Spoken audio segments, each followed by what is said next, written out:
Good morning, I'm Ryan Baker. You had to stay up late, but if you did, you were rewarded with seeing the Columbus Blue Jackets get a 3-1 win over the Los Angeles Kings last night. Mason Marchman, in just his second game with the CBJ, scored 2 goals, and Kirill Marchenko chipped in the other. All 3 goals were scored on the power play. The Jackets are now off until Sunday when they host the Islanders at 5. Brock Purdy went off on Monday Night Football, throwing for 295 yards and a career-high 5 touchdowns as the San Francisco 49ers beat the Indianapolis Colts 48-27. Christian McCaffrey had 117 yards rushing and caught 2 of Purdy's touchdown passes. The Indianapolis loss clinched playoff spots for the Bills, Jaguars, and Chargers in the AFC. The 19th-ranked OSU women's basketball team has won 9 straight after beating Western Michigan 95-47 last night. Your morning just got more interesting. Distilled and barrel-picked for your listening pleasure. Bo Bishop, a local sports media legend. What William T. Sherman was to the Union Army, he is to Northern College football. A husband, a father, and middling youth sports coach. He's friends with Central Ohio sporting royalty. Talking to Ohio State Athletic Director Ross Bjorken. Coach Day walking on with us right now. Good to see you, buddy. Good buddy Austin Ward. My good buddy Tim May, the Tim May Show. The great Doug Lavery is joining us. Hi, everybody. Dom Tiberi here. Oh, Reese came in and he handed me papers. Yeah, and then it's a rundown. And then he said, "You see that button? That's the only button you need to worry about. Don't touch. There's 8,000 buttons in front of me." Oh, I didn't know what he was talking about. The one that says on. We blew the budget on this imaging, and only 2 guys answered our ad on Craigslist. Ryan Baker and Eric Reeser. Act accordingly. You're now listening to Bishop and Friends. Bishop and Friends is sponsored by Diamond Seller, your true jeweler for over 75 years. Doing it live on a Getaway Tuesday edition of the program. No Bo today, no Reese. I'm still here, though. I'm Ryan Baker. Tim May is in with me today, and Rhyme Time on the other side of the glass. We are glad to have you here, ready to roll on this Tuesday. We have a lot to get to. There was a lot of Ohio State availability yesterday. We had offensive players. We had Ryan Day. We had Matt Patricia and the defensive players last night, so we'll let you hear all of that. Also, Mario Cristobal had some Cotton Bowl availability yesterday. We will let you hear the head coach of the Hurricanes, what he had to say about the Buckeyes, Julian Sayin, Jeremiah Smith, all of that stuff coming up. A big Monday in sports with the Jackets winning, the OSU women's basketball team picking up a win, a exciting Monday Night Football game last night where Brock Purdy throws for a career-high 5 touchdowns. But, Tim, I wanted to start off with this today. And I feel like as sports has gone along, we lose a lot of our traditions. Things that used to matter don't matter anymore. And we're getting that a lot in college football right now. And one of those things kind of came to a head yesterday with Notre Dame and USC. We knew they weren't going to continue playing their rivalry game, and that's a game that has been a staple for so long, and it's been such a great game and many memories from that game as well. Notre Dame is replacing USC on the schedule with BYU. And maybe it's partly that. Maybe it's this time of the year when so many people have holiday traditions that they get to. And I was thinking about sports traditions. What are some sports traditions that we love, or maybe a tradition that used to be that is gone? What are some of those things for you? Man, I haven't even give that any thought. I'm just kind of bummed out about Notre Dame at USC because it's been around for a long time. You know, it first started when Newt Rockne was at Notre Dame, and one of the agreements to it then was this is back in the late 1920s, mid 1920s, that the game at Notre Dame would be played sometime before November 1, and that the game in Southern Cal would be played at the end of the regular season because of weather concerns by Southern Cal. Didn't want to be playing in a snowstorm, and then Notre Dame and Newt Rockne used it as a kind of a vacation, so to speak, because they didn't go to bowl games back then. So there weren't very many bowl games to go to, actually. But I'm just kind of bummed out about that one. You know, as for other traditions, I I don't even know what tradition is anymore, especially when it comes to college football. I was just thinking about this when I was driving in. Ohio State won nine regular season Big Ten games this year, and so did Indiana, and they didn't play each other until the Big Ten championship game. And I remember in Illinois, I think it was 1983, became the first team ever to win nine Big Ten conference games and won the Big Ten outright. And of course, there was no championship game way back then, as the old saying goes, way back then. But it's just that's one of the many things that have changed about college football now. And as far as traditions, it's to me what's bothering me is the idea of some of these traditional rivalry games going away. I really wouldn't have a problem with Ohio State and Michigan moving to the middle of the regular season because of a lot of things, because the Texas-Oklahoma's always been there for me, and I've always enjoyed that game in the middle of the year. But here's the thing, you think you might move. Back in the day, they were talking about moving Michigan, Ohio State to the middle of the year to keep Ohio State and Michigan from maybe playing each other back-to-back games. Well, heck, who knows? The team you replace them with, you may end up playing them in back-to-back games. That game and then the Big Ten championship game. So there are kinds of ways to look at it. I think the big thing is the thing that has sort of become tradition begrudgingly, but I think most people are seeing a reason to get rid of it now, is a league championship game. And I was all for this year's game matching two undefeated teams, Ohio State and Indiana. But the more I thought about it is, why would you put two teams that are 1-2 in the country in jeopardy of playing each other in that game, not only of one team getting beat, but also the other team one team getting banged up, et cetera, headed toward the college football playoff. So, but that's what's driving the loss of these traditional games. But replacing USC with BYU, I think it's more of the other way. I mean, because Lincoln Riley was talking about this a couple of years ago, that he could see a day when USC didn't play Notre Dame, because it's such a rugged, for want of another term, non-conference game. But why can't you play one of those a year, right? So that's what I have problems with this one.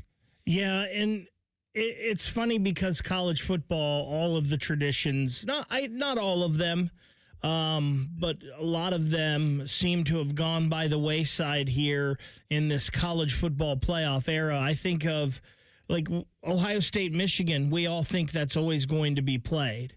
Would there be a time where that was ever not played? You've already mentioned moving the game, and I've heard a lot of people talk about that, and there's a lot of people that are dead set against that. It's always been the last game of the year. It's got to be the last game of the year. It's not anymore. That's the problem. I think of like Oklahoma State and Oklahoma, Bedlam. That game is no more, and how that's got to be to those people. The people in Oklahoma probably thought that would never happen. Nebraska, Oklahoma. Yeah, those things have gone away. I think of like college football traditions to me, like I remember January 1st being such a huge day with the bowl games, and you had to watch the Rose Bowl and this and that. And the Rose Bowl obviously is still part of the college football playoff, so it's still a game that matters and is there. But so many people talk about, well, you got to have the Rose Bowl at 4:30, so you get the sunset at the mountains and all of that, and you get the views, and how that stuff just doesn't matter anymore. I think of games like Georgia, Florida, and the cocktail party. What a cool thing that is. The Iron Bowl with Alabama and Auburn. Games that, even though you don't have a rooting interest in, that you would want to go to. One tradition that we lost a long time ago, and I don't know if anybody cares about it, but this was just always something that stood out to me, and I think it was because it was usually on Christmas Day, and we haven't had this for 22 years. The last one was 2003. I remember the Kelly Tire Blue-Gray game all the time. There was like a big Senior Bowl. I can't believe you just said that, number one, because I was thinking a game I used to watch, because whatever football was on, I would watch it, and the Blue-Gray game in the Crampton Bowl there in Montgomery, Alabama. that was interesting concept for a game because they wanted to have a north-south. They didn't want to call it the Senior Bowl was going on eventually, and the East-West Shrine game, et cetera. But the blue-gray game, I think finally people kind of caught on. This was the this was the North versus the South again. Yeah. And, in the middle in Montgomery, Alabama. Mm-hmm. And do you really want to do that? I think they still have a blue-gray game. I think but it's a different connotation now. It's in a different place. It's a different name. Yeah, and I think it might be High School All-Stars or something like that. But no, it's, I didn't have any problem with that. I didn't have any problem with seeing that being altered because I always thought that was a kind of an ill-conceived concept. And I understand what you're saying there, but it was just something that was cool. These teams that didn't make a bowl game, their seniors could have another chance to showcase themselves. But for back NFL then, scouts, you got to remember NFL when it draft. started, there were only like 5 or 6 bowl games. Now there's like correct. Correct. And here's the other thing. The thing about it, the thing I do like about the college football playoff schedule is the major bowl games, the ones I grew up thinking about, and then you add a couple more to them, still matter because now they're part of the playoff system. The problem with the whole thing is the playoff system, the schedule of the college football schedule is what needs to change, maybe starting in early August and getting the playoff system done by January 1 with the championship game. I will, throw it out there. It wouldn't bother me to see the championship game always in the Rose Bowl or the Rose Bowl Stadium. Whereas now you've got all these games. You've got 3 games after that, the 2 semifinals and then the championship game. So something's got to give in the calendar, and one of that is some of the tradition. But to see an annual game you look forward to watching every year, or at least me sometimes recording and watching, is USC Notre Dame. I mean, there's no reason for that game to go away except of not facing jeopardy. Rhyme time. I know you're a big college basketball guy, and could you ever think of a world? And I thought of this earlier this year when people were talking about North Carolina, and there would be a bidding war for North Carolina between the Big Ten and the SEC.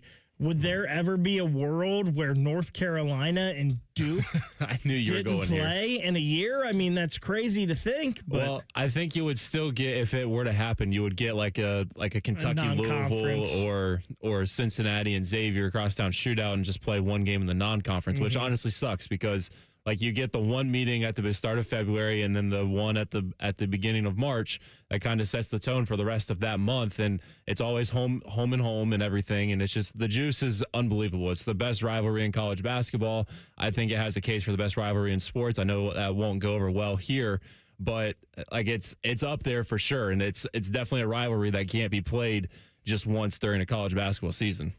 Yeah, and it would be weird if that ever happened. Yeah. Hopefully, if that did happen somehow where the two got split off in different conferences. It'd be a package deal or something.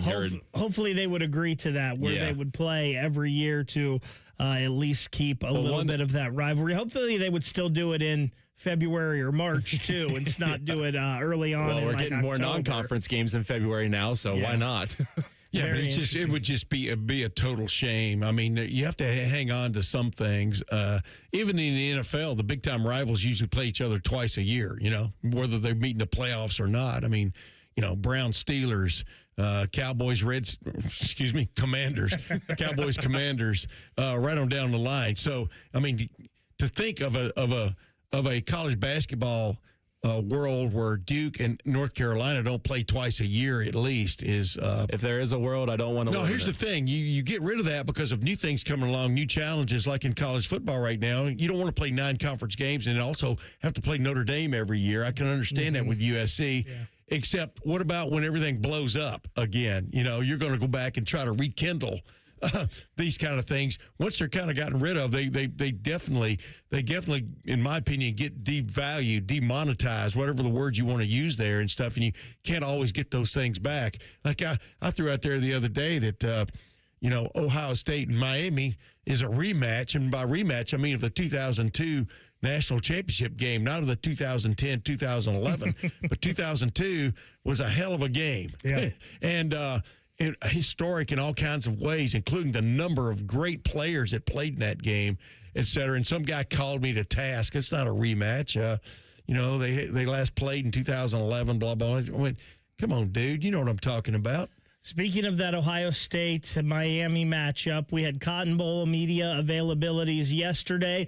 We will let you hear from the head coach of the Buckeyes, Ryan Day, coming up here at 9:30. But next, you had to stay up late last night, but if you did, you were rewarded with something that is pretty rare these days. We will talk about that and Monday Night Football coming up next. It's Bishop and Friends, 97.1 The Fan. Wake up with the Fan. Eat lunch with the Fan. Go to bed with the Fan. Dream about the Fan. Then change your sheets. Gross. Ew, you guys are gross, but stick around in case I don't find anyone else. The Fan. Take action and get expert service from Logan Services. Heating service calls are just $79. Furnace tune-ups are also $79. And plumbing service calls are just $79. We work in your neighborhood, and scheduling online is quick and easy. So visit our website to book your appointment now. For fast, friendly service, choose Logan Services. It's the year-end sales event with the Ford crew. It's sales event time, Sam. Temperatures are dropping, but the deals are just getting hot. Time for our annual Ford Holiday Gift Guide. Oh, yeah. Hard to go wrong with great deals on trucks and SUVs from Ford, America's all-time best-selling auto brand. Don't forget the first rule of holiday gift giving, Hank. What's that, Sam? Always remember to treat yourself, too. Well said.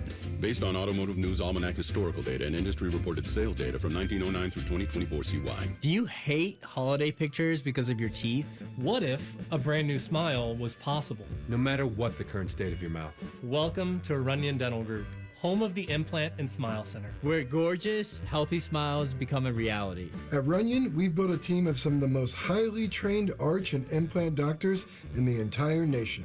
This isn't an ordinary dental practice. We believe that everyone can have a great smile. Including you, especially you. Your new smile is waiting at Runyon Dental Group. I'm back to doing what I love and more, thanks to the Good Feet store. Do you want to walk, play pickleball, and enjoy other fun activities to stay healthy, but you can't because of bad feet? Hi, this is Mike, and the Good Feet store wants to help. I just had difficulty walking. I tried them on in the store, and my foot felt so much better. Do you keep buying new shoes and inserts with little or no relief? I tried all kinds of shoes. It was the arch supports that made the difference from the Good Feet store. Don't let bad feet, knees, or back problems get in the way of staying healthy and having fun. Thanks to the Good Feet store, I'm bowling 3 nights a week. Get back to doing what you love. At the Good Feet store, we'll personally fit you with high-quality arch supports to maximize your comfort. Stop in the Good Feet store or book your free fitting at goodfeet.com. Visit the Good Feet store on Polaris Parkway near the Polaris Mall or on Stringtown Road at Grove City. Thanks to the Good Feet store.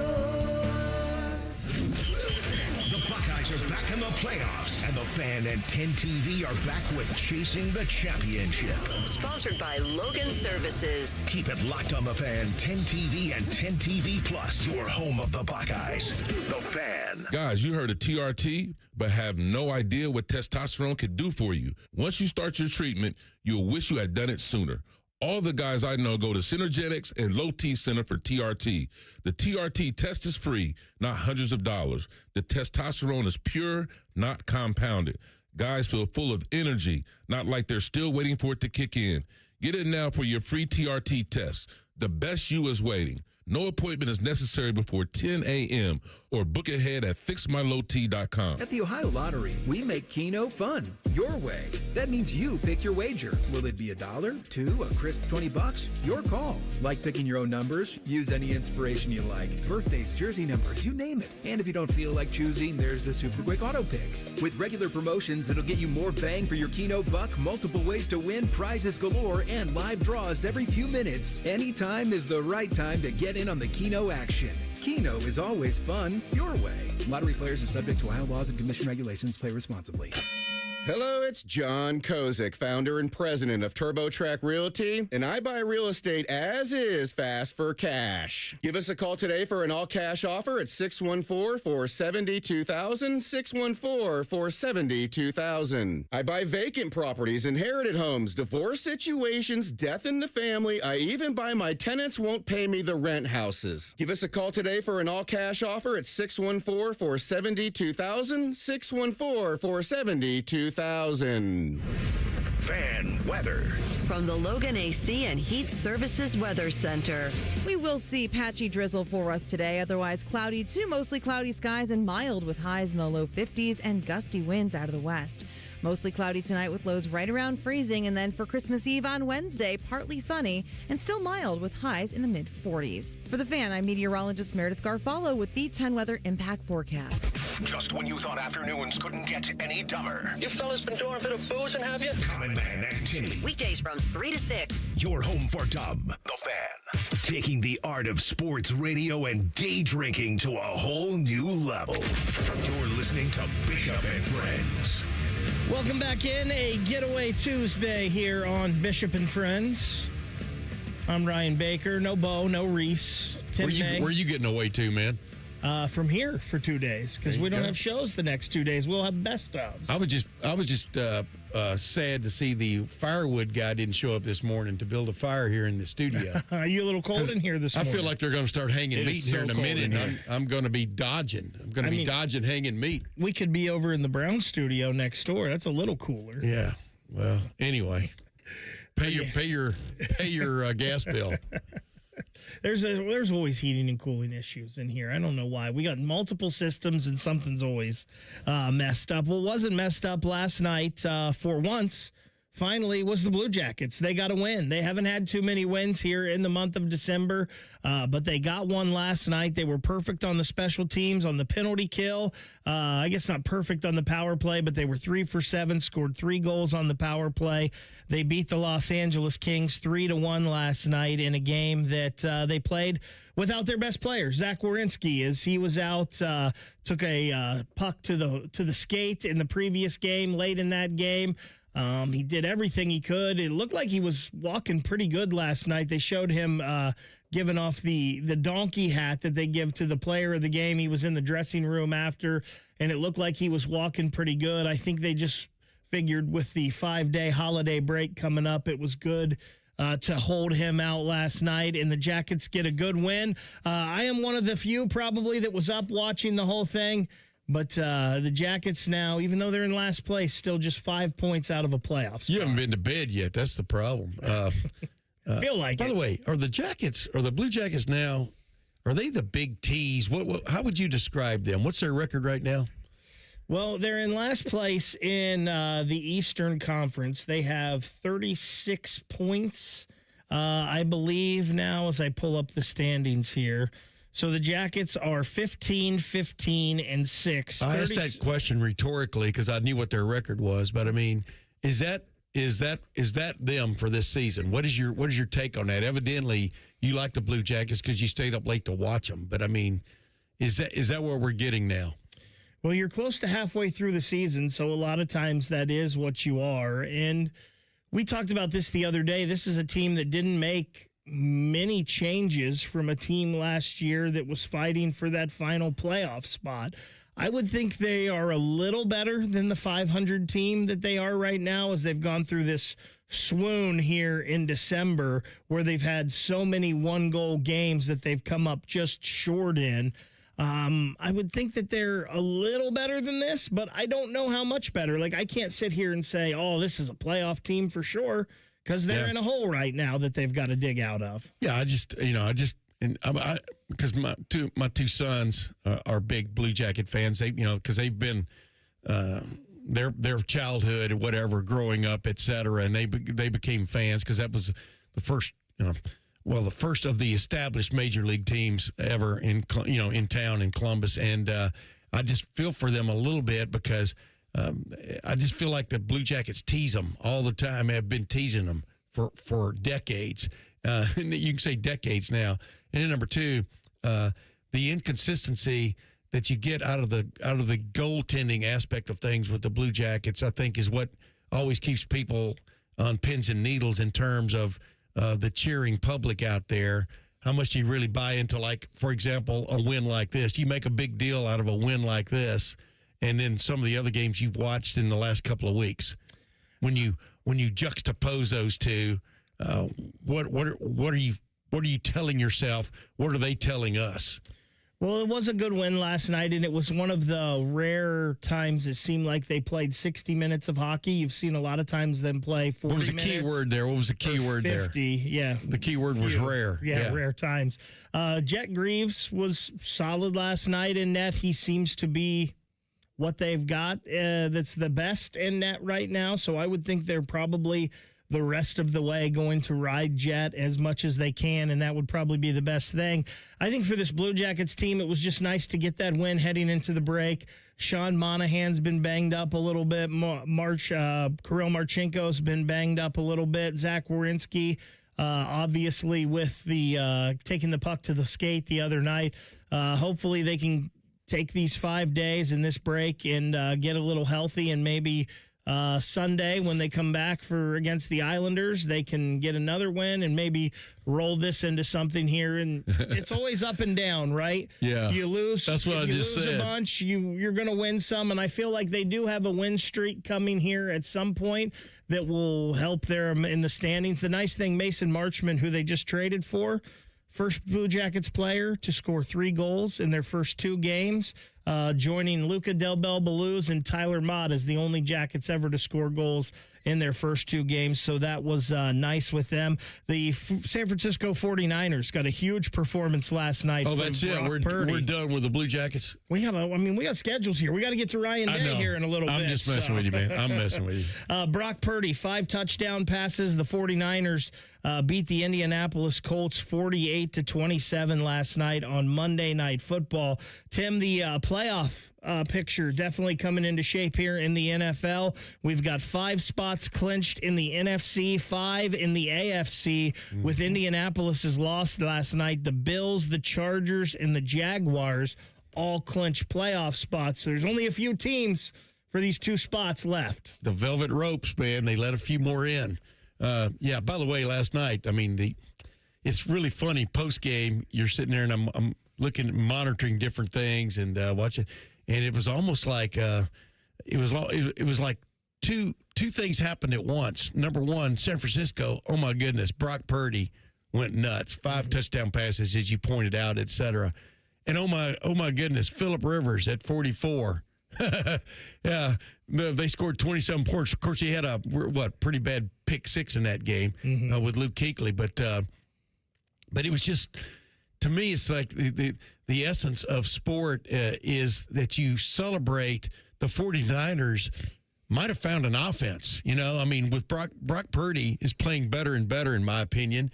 Obviously, he was banged up earlier in the year, but then with Phillip Rivers, you're celebrating a guy. A lot of people were celebrating his performance, even though they got beat by 21 points.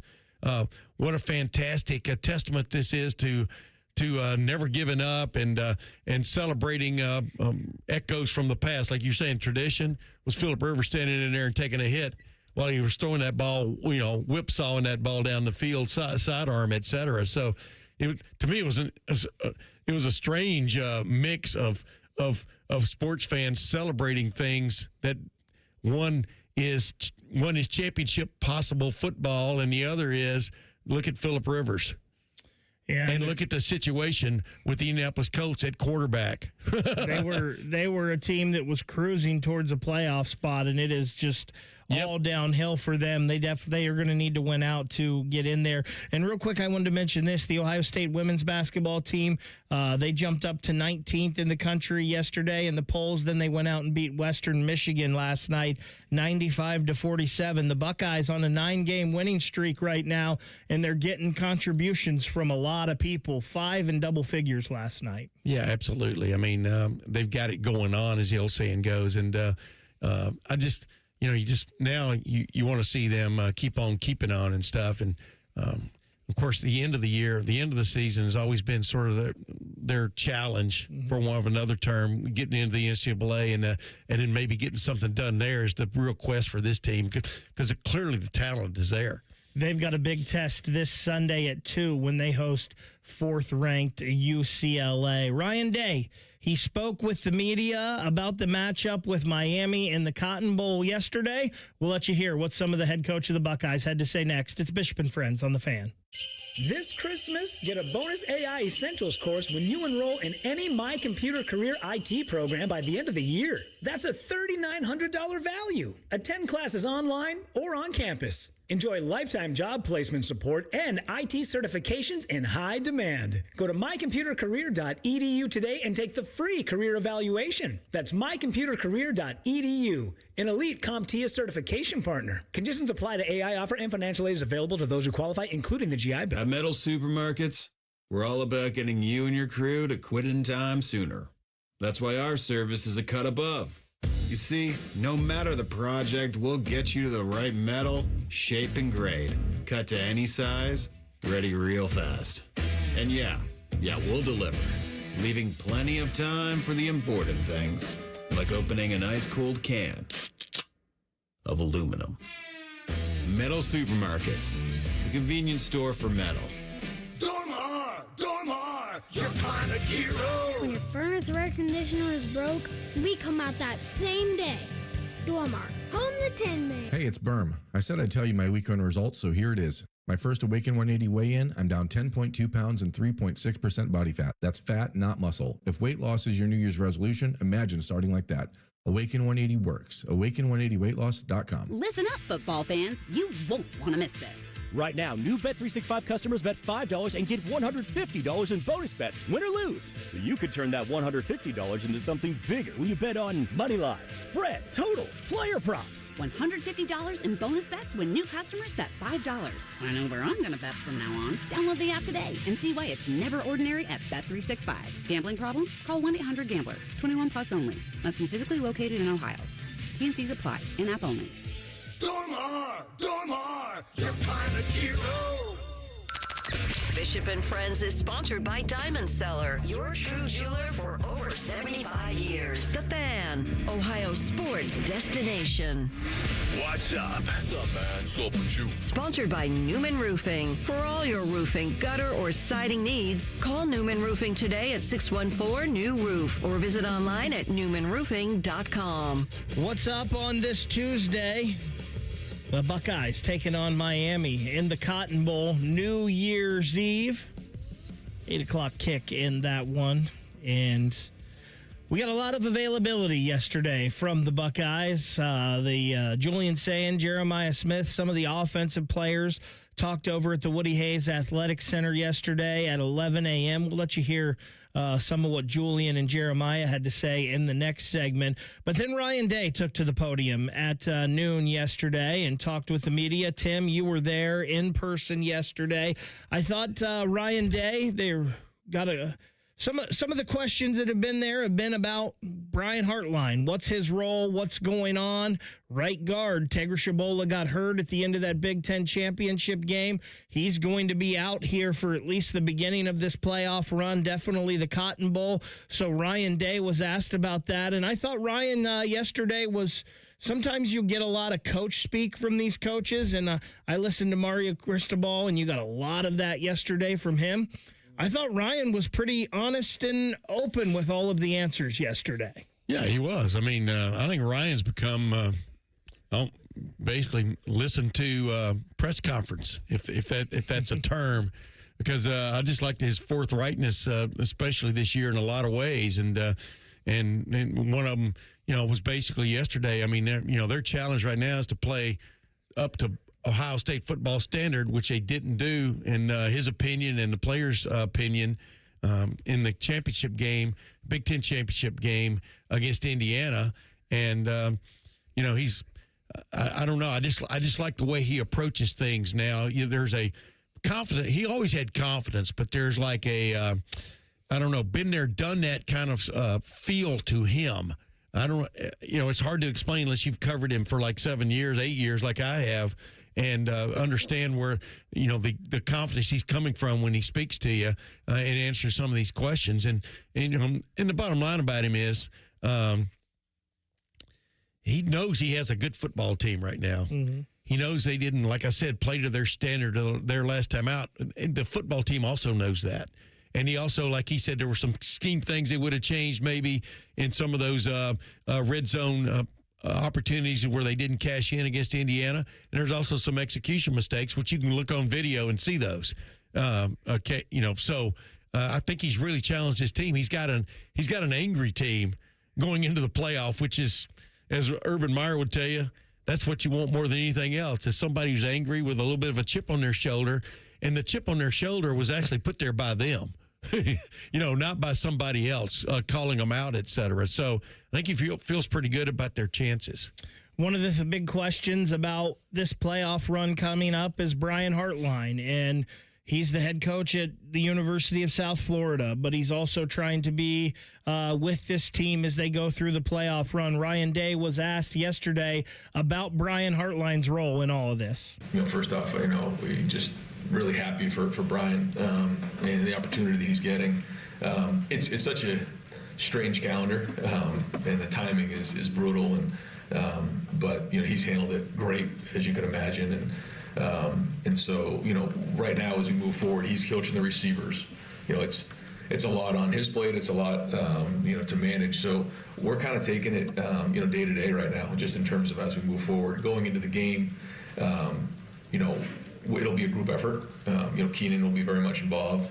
Everybody will be involved with the play calling. Ultimately, it'll be my decision. What calls go into the game. In this game, kind of wanted to take that off of Brian's plate as we head into the playoffs, because he's got so much going on with what he's trying to do.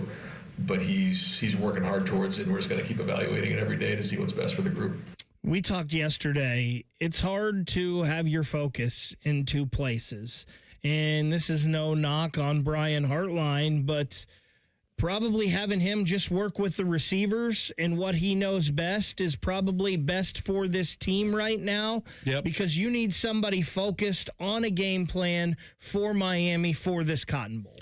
Yeah, I mean, we've seen it, work another way too with Tom Herman when he got the University of Houston job in 2014, and they still managed to win the national championship. Of course, there were only 2 games involved then. But they went through the quarterback carousel there, ultimately with Cardale Jones. And, of course, Tom Herman coached him also. So there are all kinds of ways you can go about it. I mean, this was Brian Hartline's first year calling plays for Ohio State, well, probably for anywhere, and unless he did peewee football with his kids or something. But the bottom line is I think he did a very good job. But like you said, this is a focused kind of situation, and Ryan Day wants all focus on deck, so to speak, when it comes to those kind of things. And any kind of distraction can take you away from that. And so Ryan Day basically alluded to the idea that he was probably going to do this the last time we got to talk to him, meaning signing day was out of the way, the Big Ten championship game was out of the way, hanging on to Chris Henry was out of the way, so he feels a little more freedom as the head coach to maybe take on a few more tasks, and this is one of them, and it's one that he has done before and I thought was really good at. He was also asked if he had any reluctance taking over the play calling duty. No, not at all. I do think, sometimes the best setting is, when you're up in the box and you have everything organized, as opposed to being down on the field. But, done it before, and we have a great group of guys here, between Keenan and Billy and Tyler, Locke.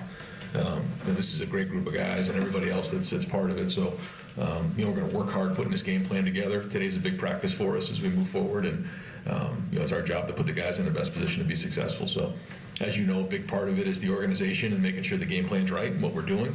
And then, the play calling will organize and make sure it's efficient. As you mentioned, Tim, Ryan Day has done this before. Ryan Day's in the position he is in because of his play calling, so I wouldn't think that there would be any reluctance from him doing that. I think it's interesting, though, in both of those answers, he mentioned Keenan Bailey. It sounds like Keenan Bailey is going to be someone that Ryan Day relies on a lot here. Well, Keenan Bailey was, for want of another term, and I don't mean this in a derogatory, I mean in a extremely complimentary way, a long-term intern for Ohio State football. By intern, I mean a guy who was learning under different fellas, and they've put more and more on his plate over the last several years, including making him a full-time, big-time assistant coach, tight ends, etc. He's extremely intelligent. I've known him for a while now. He still looks young, but I know he's older than what he looks, and the players really like him. I mean, Jeremiah Smith mentioned him yesterday about dealing with him and stuff, because Keenan Bailey, before he became tight ends coach, was an understudy wide receiver coach, and so Ryan has a lot of trust in Keenan Bailey. So, as long as the guy is telling you the truth and helping you get into positions to make plays, et cetera, players love him. And I think Keenan Bailey fits that bill. Look at the 4 tight end sets they got into this year. I mean, he's turned the tight end room into a definite strength on this football team the last couple of years. It seems like for the past 2 years, right guard Integra Shabola has been a question. Well, Integra Shabola is not in the equation for this Cotton Bowl. He suffered an injury in the Big Ten championship game in the third quarter, had to leave that game. Gabe Van Sickle came in and played the rest of the way in the Big Ten championship game. Ryan Day was asked about Gabe and the right guard position yesterday. Yeah, well, it starts in practice and, gaining trust with your coaches and with your teammates. And he's done that and, has shown in games what he can do. And so, he and Josh will continue to roll right now, but we feel confident with both those guys in the game. They've shown some really good things, and Gabe did a good job. We went in there, in some of these recent games. So, that's been good for us, in terms of the depth. But that position is going to be important, as we go into these playoffs, where Integra had been in there most of the season. So, that this week of practice will be very important for those guys. Hate to see that Integra Shabola goes down with an injury. Maybe he'll be ready to get back in the lineup when they get to a national championship game, if they do. But it sounds like, at least for the Cotton Bowl and maybe one more game, he is going to be out. I feel like Josh Padilla was a guy that got banged up, but he was really on the come. They were getting him in the games, Tim, and ready to play. Gabe Van Sickle showed pretty well in the times we've seen him in the games. I think whether it's Gabe or whether it's Josh, I think Ohio State's going to be fine at that right guard position. Yeah, I mean, it was the one question mark that never truly went away for this football team. I mean, at times during the middle of the season, when they weren't playing big-time opponents, they were holding sway. The thing about Integra Shabola, which is interesting, I thought he played extremely well in the 4 games of the playoff last year. Obviously, he had his Mason Graham moments against Michigan, but the bottom line is he's been so close sometimes to just being what he looks like, which is a super dominant player. If you ever walk up to him, the guy's huge, et cetera. And but the inconsistency there has bugged him. I'm not necessarily talking about from play to play, but sometimes from game to game. And Gabe Van Sickle, they got to have faith in him because he's the next guy up. Yeah. Padilla's been banged up this year just when he was getting his chances, and of course he's important in terms of backup center if in fact they ever needed any help at that situation. But you got to ride with who you got right now, and Gabe Van Sickle's a dude. And Integra, you mentioned him in the Big Ten championship game, and the Indiana game was what it was, but I thought he may have played his best game of his career against Michigan this year. Yes. I thought him and the whole offensive line was great. But again, I don't think the offensive line is something. I think they've been pretty good this year, and I think they will be just fine in the Cotton Bowl, whoever's in there. They had a tough time against Indiana, though. I mean, from a consistency standpoint, from play to play, they had a tough time dealing with what Indiana threw at them.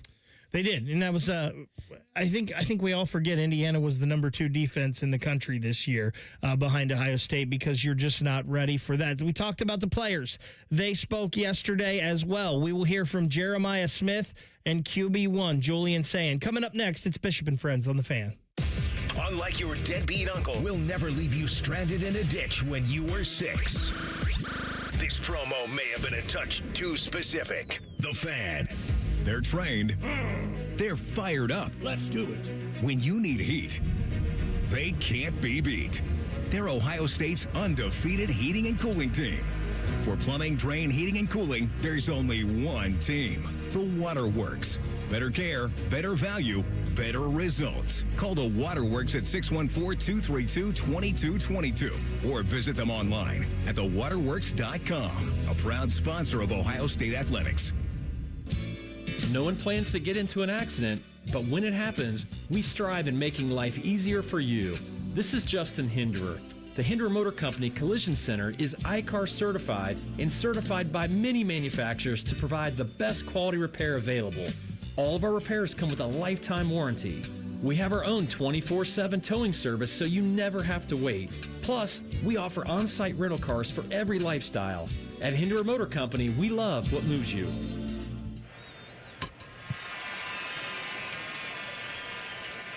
Hi, guys. This is the Rocket Roger Clemens. You don't pitch in the majors for 24 years without feeling it later. Shoulders, elbows, knees. Trust me, pain doesn't retire when you do. That's baseball legend Roger Clemens. I tried the ice. I tried rest, PT, nothing really worked. When I heard about QC Kinetics, the concept sounded promising. Non-surgical regenerative treatments that help your body heal itself without surgery. Sign me up, just what I needed, real lasting relief. Whether you're a former pro, a weekend golfer, or just want to walk around pain-free again, QC Kinetics uses cutting-edge technology and natural biologics to help restore and repair damaged tissue. I trusted them with my joints. Now I'm back doing what I love. Call QC Kinetics today and schedule your free consultation. Call QC Kinetics, 380-208-4544. That's 380-208-4544. 380-208-4544.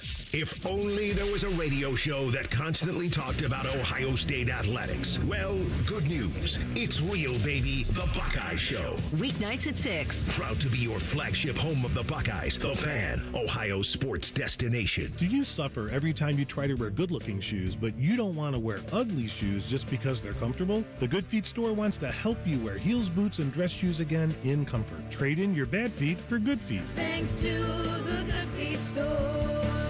Looking to launch a career in the skilled trades but don't know where to begin? Part-time service in the Ohio Army National Guard can help. You can kickstart your career by enlisting in one of our many trades-based jobs. Get paid to learn these skills and gain on-the-job training when you report to your unit 1 weekend a month or 2 weeks in the summer. To learn how the Guard can pay for your civilian trade certification, visit nationalguard.com/OH. Sponsored by the Ohio Army National Guard in coordination with the Ohio Association of Broadcasters and this station. At ADP, we know you want your landscape business to succeed, but we don't know anything about landscaping. ADP only knows how to handle the business of your small business. So if ADP focuses on the payroll and the HR, while you focus on the land and the scaping, success should follow. Just don't expect us to know all about Kentucky bluegrass, zero-turn cutting, or what to do with a woodchuck. That's for you to figure out. Let ADP help your small business focus on the part of the business you're good at. ADP for small business.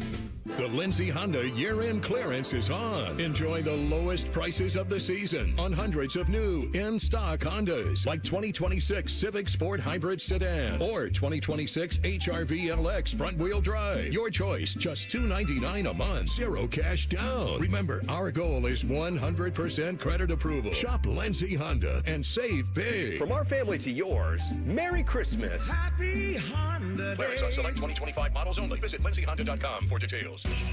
It's almost Football Friday. All play and no work. Sponsored by Tansky Sawmill Toyota. Your home for football, The Fan. Bo knows many people. He talks to the interesting ones on this show. This is Bishop and Friends. Welcome back in. No Bo today.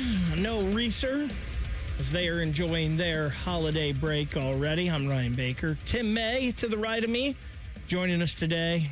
Rhyme time, Jacob Reimer on the other side of the glass, running things for us today. Ohio State men's basketball team. You can hear them later on The Fan today. They will play Grambling at 2 over at the Shot. Pre-game coverage here on The Fan gets underway at 1 with Brandon Beam and The Fan warm-up show. Then Paul and Ron take over at 1:15 this afternoon. We just heard from Ryan Day talking about the game with Miami and the Cotton Bowl yesterday. A lot of the players spoke as well. Jeremiah Smith, there's been a lot of talk about him as he is a guy from South Florida. We know that Miami had made a hard recruiting pitch to get him to come there, but he ended up choosing the Buckeyes. I thought it was interesting listening to Jeremiah yesterday.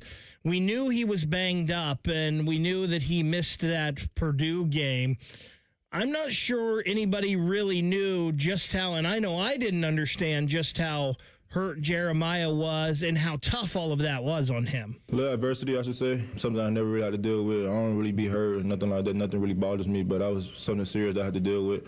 After that, was it Rutgers week? I was, feeling down. Like, I was like, I don't know if I'm going to play against Team of North. Like, so I was debating if I was going to play or not because it was really bad. I didn't know if I was going to be able to play.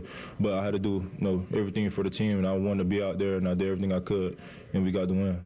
I'll say this. If he was struggling in that Michigan game, it certainly didn't look like it. Him and Carnell both looked like their normal selves in that game. And, again, I just don't think, like Jeremiah, he was out there, he was playing, giving it his all. Mm-hmm. I just don't think we knew how banged up he really was. Yeah, I mean, a quad injury is almost in the eyes of the beholder how much it hurts. Obviously, it's the muscle down the bottom of your thigh towards your knee there, and he got banged up in practice. I think it was the UCLA week, and the week of the UCLA game, and he basically insisted on playing, which against UCLA, which probably set him back a little bit, because the main thing you can do for an injury like that is rest, as in don't aggravate it, et cetera. And he only played a little bit in that game, and obviously didn't play against Rutgers, and it was up for grabs. But it's just a testament.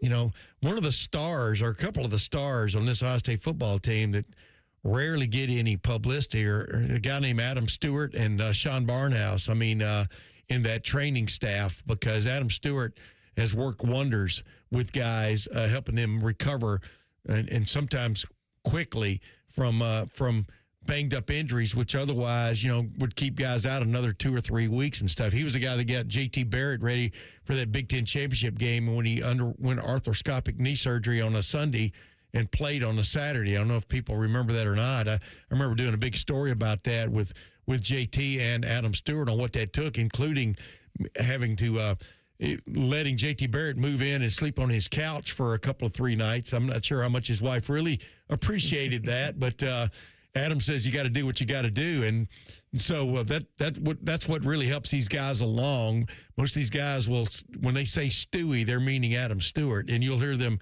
refer to Stewie a lot. These guys who come back from injuries, and Sean Barnhouse too, and his staff, man, just do a tremendous job. So, but yeah, Jeremiah was touch and go going into that Michigan game, but I understood things got really better for him as from literally the Saturday of the Rutgers game on, he got better and better in pretty stout fashion. So, and of course he answered the bell against Indiana and had 8 catches in that game. So, but now he feels 100%, and so does Carnell Tate. And look out. Yeah.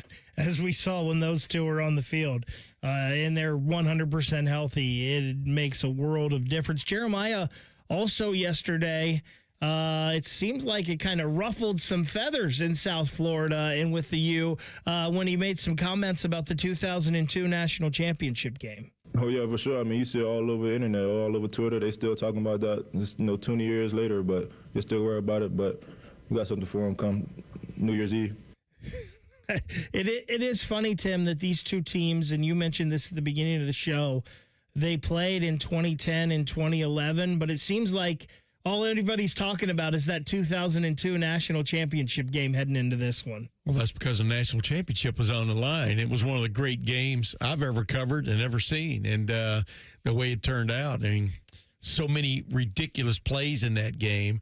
And of course, at the end, as I wrote about, even right after the game was over, not looking back on it a year later, 10 years later, at the least, it was defensive holding against Miami, trying to guard Chris Gamble on that on stop route or outright fade, probably back shoulder throw in the end zone.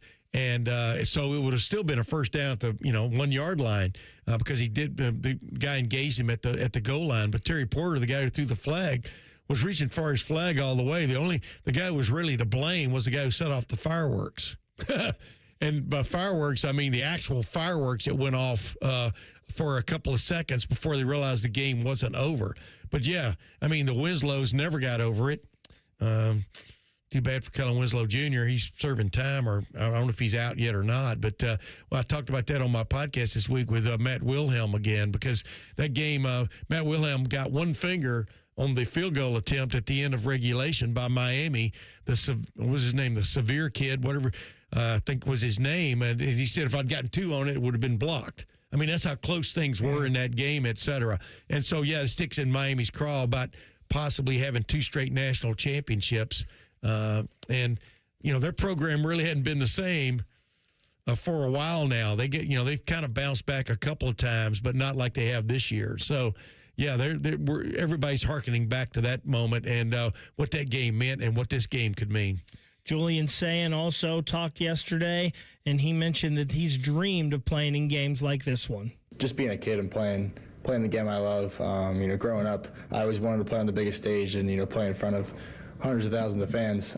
So it's been awesome this past season. I think just developing and gaining confidence throughout each week, and just building that into next week. It's funny hearing Julian say when I was a kid, because he still looks like a kid when he's up there talking to you guys yesterday, and he is a guy that has just been so poised and so calm in everything he's done this year.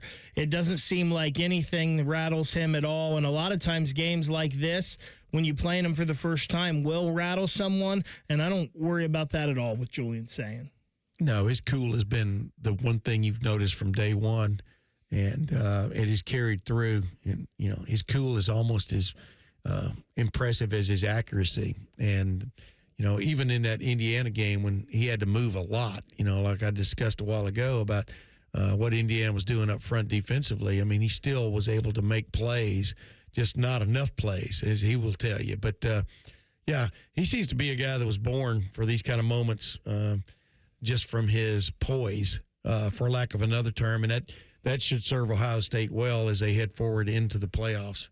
We will let you hear from Mario Cristobal and some comments he had on the Buckeyes coming up here at about 10:17. Uncle Dom comes up at 10:30, a little Tuesdays with Tiberi, but we play a little Real Truth next. It's Bishop and Friends, 97.1 The Fan.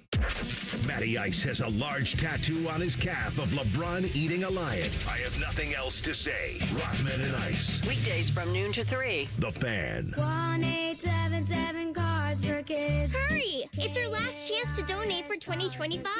Ready to get rid of that old car? Donate it to Cars for Kids. Call 1-877-CARS-FOR-KIDS to reach a friendly live agent. Donation's super easy, and your car can be picked up as soon as tomorrow. Call us now, 1-877-CARS-FOR-KIDS. 1-877-CARS-FOR-KIDS. Donate your car today. Hurry! It's our last chance to donate for 2025. Dormar! Dormar! You're kind of hero! When your furnace or air conditioner is broke, we come out that same day. Dormar, home the Tin Man. Colin Man here for Germain Nissan. You'd have to be crazy not to consider a Nissan from Germain Nissan, especially this month during their annual final sale, where every car's been marked down to the lowest possible price. Plus, with Germain's $1,000 price promise, no one will sell you a Nissan for less. J.D. Powers ranked Nissan #1 in customer satisfaction among mainstream brands. No credit, bad credit, Germain Nissan can help you get in a car today. Germain Nissan, 4300 Morse Road, GermainNissan.com. Hey, it's Berm. I said I'd tell you my weekend results, so here it is. My first Awaken 180 weigh-in, I'm down 10.2 pounds and 3.6% body fat. That's fat, not muscle. If weight loss is your New Year's resolution, imagine starting like that. Awaken 180 works. Awaken180weightloss.com. He opens his toolbox before he opens his wallet and believes you can fix anything with 20 minutes and some pride. He's Mr. DIY. Then when he needs metal, he goes to Metal Supermarkets. Artists, hobbyists, machine shops, maintenance professionals, and welders all count on Metal Supermarkets for over 8,000 metal products, shapes, and grades. If it's metal, they've got it or can get it for you. Cut to any size and ready fast. Visit the family-owned franchise on North Wilson Road or Columbus at metalsupermarkets.com. We've all been there before. Gift freeze! That terrible feeling when you just don't know what to get someone. But at Bob's Discount Furniture, you can score great gifts for everyone on your list. Give the gift of happy hosting with a stylish kitchen island. Gift big with a gliding recliner for the afternoon snoozers. I've even got stuff for the kiddos, like my super comfy sploosh chairs. Holiday the Bob's way for haggle and hassle-free gifting. Oh, my Bob! Bob's Discount Furniture.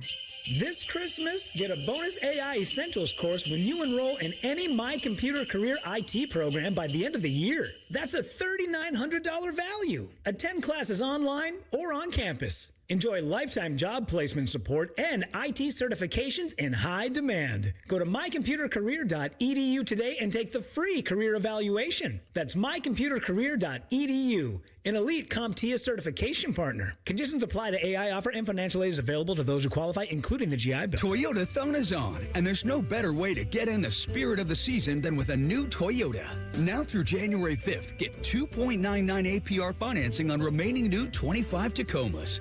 Excludes TRD Pro and Trail Hunter. Or lease a well-equipped 25 Tacoma SR5 for $259 a month for 39 months with $39.99 due at signing. With approved credit through TFS, tax, title, and license extra. Call 1-888-36-TOYOTA for details or go to toyota.com. Toyota, let's go places. What does it mean to live here, serve here in the Ohio Army National Guard? It means I can attend college full-time and not have to take out student loans to pay for my tuition. It means I can work my civilian job during the week and support my state and nation in times of need. You too can live here, serve here as a member of the Ohio Army National Guard. Learn more about part-time service with full-time benefits at nationalguard.com/OH. Sponsored by the Ohio Army National Guard in coordination with the Ohio Association of Broadcasters and this station. Dormar, you're kind of hero. Broadcasting from the Lindsay Honda Studios. Honda makes the cars. Lindsay makes the difference. Visit lindsayhonda.com. WBNS-FM, HD1 Columbus. Good morning, I'm Ryan Baker. The Columbus Blue Jackets got 3 power play goals, 2 of them from newly acquired Mason Marchment, and they beat the Los Angeles Kings 3-1 late last night. Marchment, the first CBJ player to score 3 goals in his first 2 games with the team. He joins Luca Del Bel Baluz and Tyler Mott as the only players to score in their first 2 games with the team. The Jackets are now off until Sunday when they host the Islanders at 5. What a game from Brock Purdy last night during Monday Night Football. He throws for 295 yards and a career-high 5 touchdowns. The San Francisco 49ers beat the Indianapolis Colts 48-27. The 19th-ranked Ohio State women's basketball team, they've won 9 straight after beating Western Michigan 95-47. Elsa Limala scored 15 to lead 5 in double figures. And the Ohio State men's basketball team hosts Grambling at 2 o'clock this afternoon. Pull up a stool and ask the bartender for something neat, because Uncle Bo is on the radio. This is Bishop and Friends. Hour number 2 of the program, Tuesdays with Tiberi, coming up at 10:30 today. A little thing or not a thing later on at 10:47. Thing. But right now, it's time to play a little Real Truth. Bishop and Friends present The Real Truth. Sponsored by Diamond Cellar. Over 76 years of experience and guaranteed lowest prices on Sawmill Road or diamondcellar.com. So obviously we've been talking a lot about the Cotton Bowl matchup with Ohio State and Miami today after the availability yesterday from both schools. We'll hear from Mario Cristobal coming up in our next segment.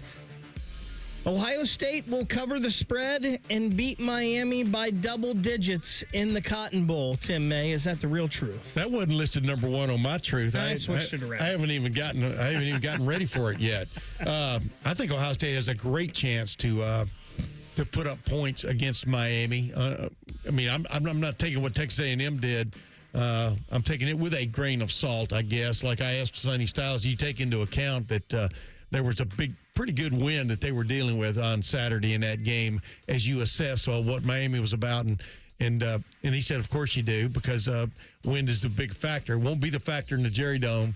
in Jerry World. If it is, we're all in trouble if the wind breaks in. But the bottom line is, I think Ohio State can throw the ball on these guys. I was saying this a week ago against A&M or Miami. Ohio State can throw the ball if they can protect.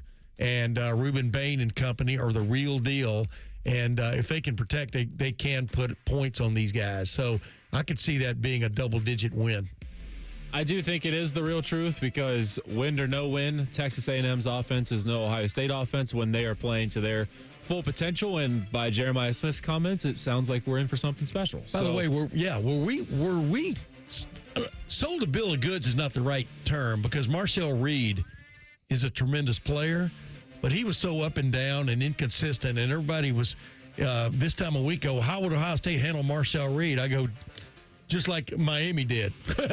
I mean, I think he's a good player, but I thought he was overrated in terms of putting him in a Heisman, in any kind of like Heisman consideration from watching him this year, because he was, I don't know, he just didn't strike my fancy, and he was finally found out by Miami, and that interception at the end of the game will eat at him for a while. I just also don't think Carson Beck's going to dissect this Ohio State defense. I think that's really the biggest thing. Like, right.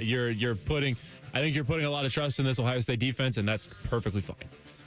The point about Texas A&M, I think, is very good, Tim, because I did not believe in Texas A&M. I know they had the win over Notre Dame earlier in the year, but they really hadn't beaten anyone the rest of the way, quite frankly. I mean, LSU and Vanderbilt. LSU turned out to be not a great team this year, and Vanderbilt was a team right there on the edge of the college football playoff, but obviously not a great team. And Who isn't in the Southeastern Conference? Just ask them. I wonder what they would be without Diego Pavia. Obviously, they have him, and he's a heck of a talent, and just finished second in the Heisman Trophy running there. Yes, very confident and cocky, Mr. Pavia.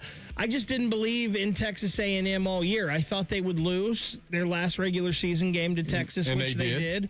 And I thought they would lose to Miami, which they did. So I didn't think – I don't know how much you can judge Texas A&M. But that game – I know, but it was a playoff game, number one. Number two. Sure. I mean, that game was right there for them to steal or to win, and they couldn't get it done. But back to what the premise was, do I think Ohio State can win this game by double figures? Absolutely, I do. I think, especially coming off the Big Ten championship game, the pass rush and the defensive line for Miami is real, and that might give Ohio State some trouble. I just don't see Miami scoring, and we've kind of had this talk all year. I don't think I see Miami scoring more than 14 points, quite frankly, on this Ohio State defense, and I don't see Miami being able to hold this Ohio State offense in check too much. I kind of get the feeling that this is going to be kind of like the Washington game for some reason, and like a 24-7 type win for Ohio State in this game. That is a good tip, because they're going to bring some things. They're going to give Ohio State some problems. You're right. I mean, Ohio State's MO this year was pretty much taking a punch or two early, especially defensively, and figuring it out and just tightening up on you, as Jim Harbaugh once said, like an anaconda. But the bottom line is, I mean, they've got some players, man. As Ryan Day pointed out yesterday, they've got some NFL talent on the defensive side of the ball at all three levels, and then offensively, Malachi Toney. I mean, he's lightning in a bottle. Just look out, and of course, their running back Mark Fletcher Jr. is a guy that Ohio State coveted at one point and had committed. So they've got some talent. The Cleveland Browns will draft a quarterback in the first round of the upcoming NFL draft. Is that the real truth? I say that is not the truth. If they do, I don't know what they're doing. You drafted 2 this year. In my opinion, this is my humble opinion. I was not a Shedeur Sanders fan, but he has grown on me. And one of the reasons is my wife sees promise in him. And my wife, believe it or not, knows a lot about football. I don't know where that came from, scratching his head, faking. But the bottom line is he's grown on me a lot. The thing I like about him is what we were talking about Julian saying a minute ago. I like the poise he's showing. He's not always making a good throw and not always making the correct decision, but he's very poised, and I think it can only get better from there. I just look at this. We were talking about this yesterday. I look at this rookie class that the Browns put together. Quinshon Judkins, too bad about his injury. I just retweeted a picture of him in the hospital, I think, after surgery just a few minutes ago. But the bottom line is they can go places, and they kind of need to get that core going. And Quinshon Judkins, fan and Shedeur Sanders, I think, is a good place to start. Well, I think it's not the truth either, because I think it would be smart if they were to draft Carnell Tate and give Shedeur a weapon. Like you're kind of seeing this with other teams. Like they'll draft their franchise quarterback, and then in the following draft they'll draft or later in that draft a wide receiver with them. And I feel like Shedeur has given you enough to where you can build off of him. And, when Quinshon comes back healthy, that's a nice running back to have next to him. And then you give him a young stud receiver in Carnell Tate on the outside. That, like you're mentioning with the core, I feel like that's going to be a really strong core to develop with. And just to add to the offensive line a little bit, if you could find somebody. But I'm looking at the quarterbacks in this draft, and I'm not really blown away anyway. So I'm not sure there's a franchise quarterback coming out this year. And I think that's the thing right there. Are any of these quarterbacks coming out going to be for sure better than a Shedeur Sanders? Yeah, you don't, but you got to do your research. And I just don't know if I believe in a Fernando Mendoza or a Ty Simpson. Maybe a Dante Moore if he comes out, and I think he will, but he's a guy that still needs some seasoning as well, I think. If you draft one, who are you going to throw the ball to? Yeah. Exactly. Exactly. And I think there's just, with those 2 first-round picks, there's other holes, like you guys mentioned, that they need to address. Mendoza has definitely grown on me, though. I was touting his talents coming when he moved from Cal to Indiana during the summer and stuff. I was just saying how I thought Indiana was going to be better than it was last year, and it may not show on their record. It definitely has. I think Mendoza is a player, and I think he's cerebral. I think he can do a lot of things for you. He could grow on me as this draft gets closer. We mentioned the Buckeye basketball team with a home game this afternoon. They take on Grambling at 2. The Ohio State men's basketball team will make the NCAA tournament this year. Is that the real truth? Well, after taking on Juggernaut, North Carolina, do I have that right, Rhymers? No. Rhymes? Busta Rhymes in there. After taking on North Carolina in a neutral site. That was a neutral site, wasn't it? Yep, it was in Atlanta. Yeah, in Atlanta. You know what I mean by neutral. I mean, it was still big-time North Carolina backing. Yeah. I'm encouraged by what I've seen. And number 2, man, I hope they do, because I really like Bruce Thornton. I think I've seen Bruce Thornton grow up, man, over the last 3 years. And become, I think, a big-time threat, and he deserves, I think, that kind of platform. So, yes, I think they can make the NCAA tournament. There's absolutely nobody in college basketball more deserving to make an NCAA tournament than Bruce Thornton. Yep.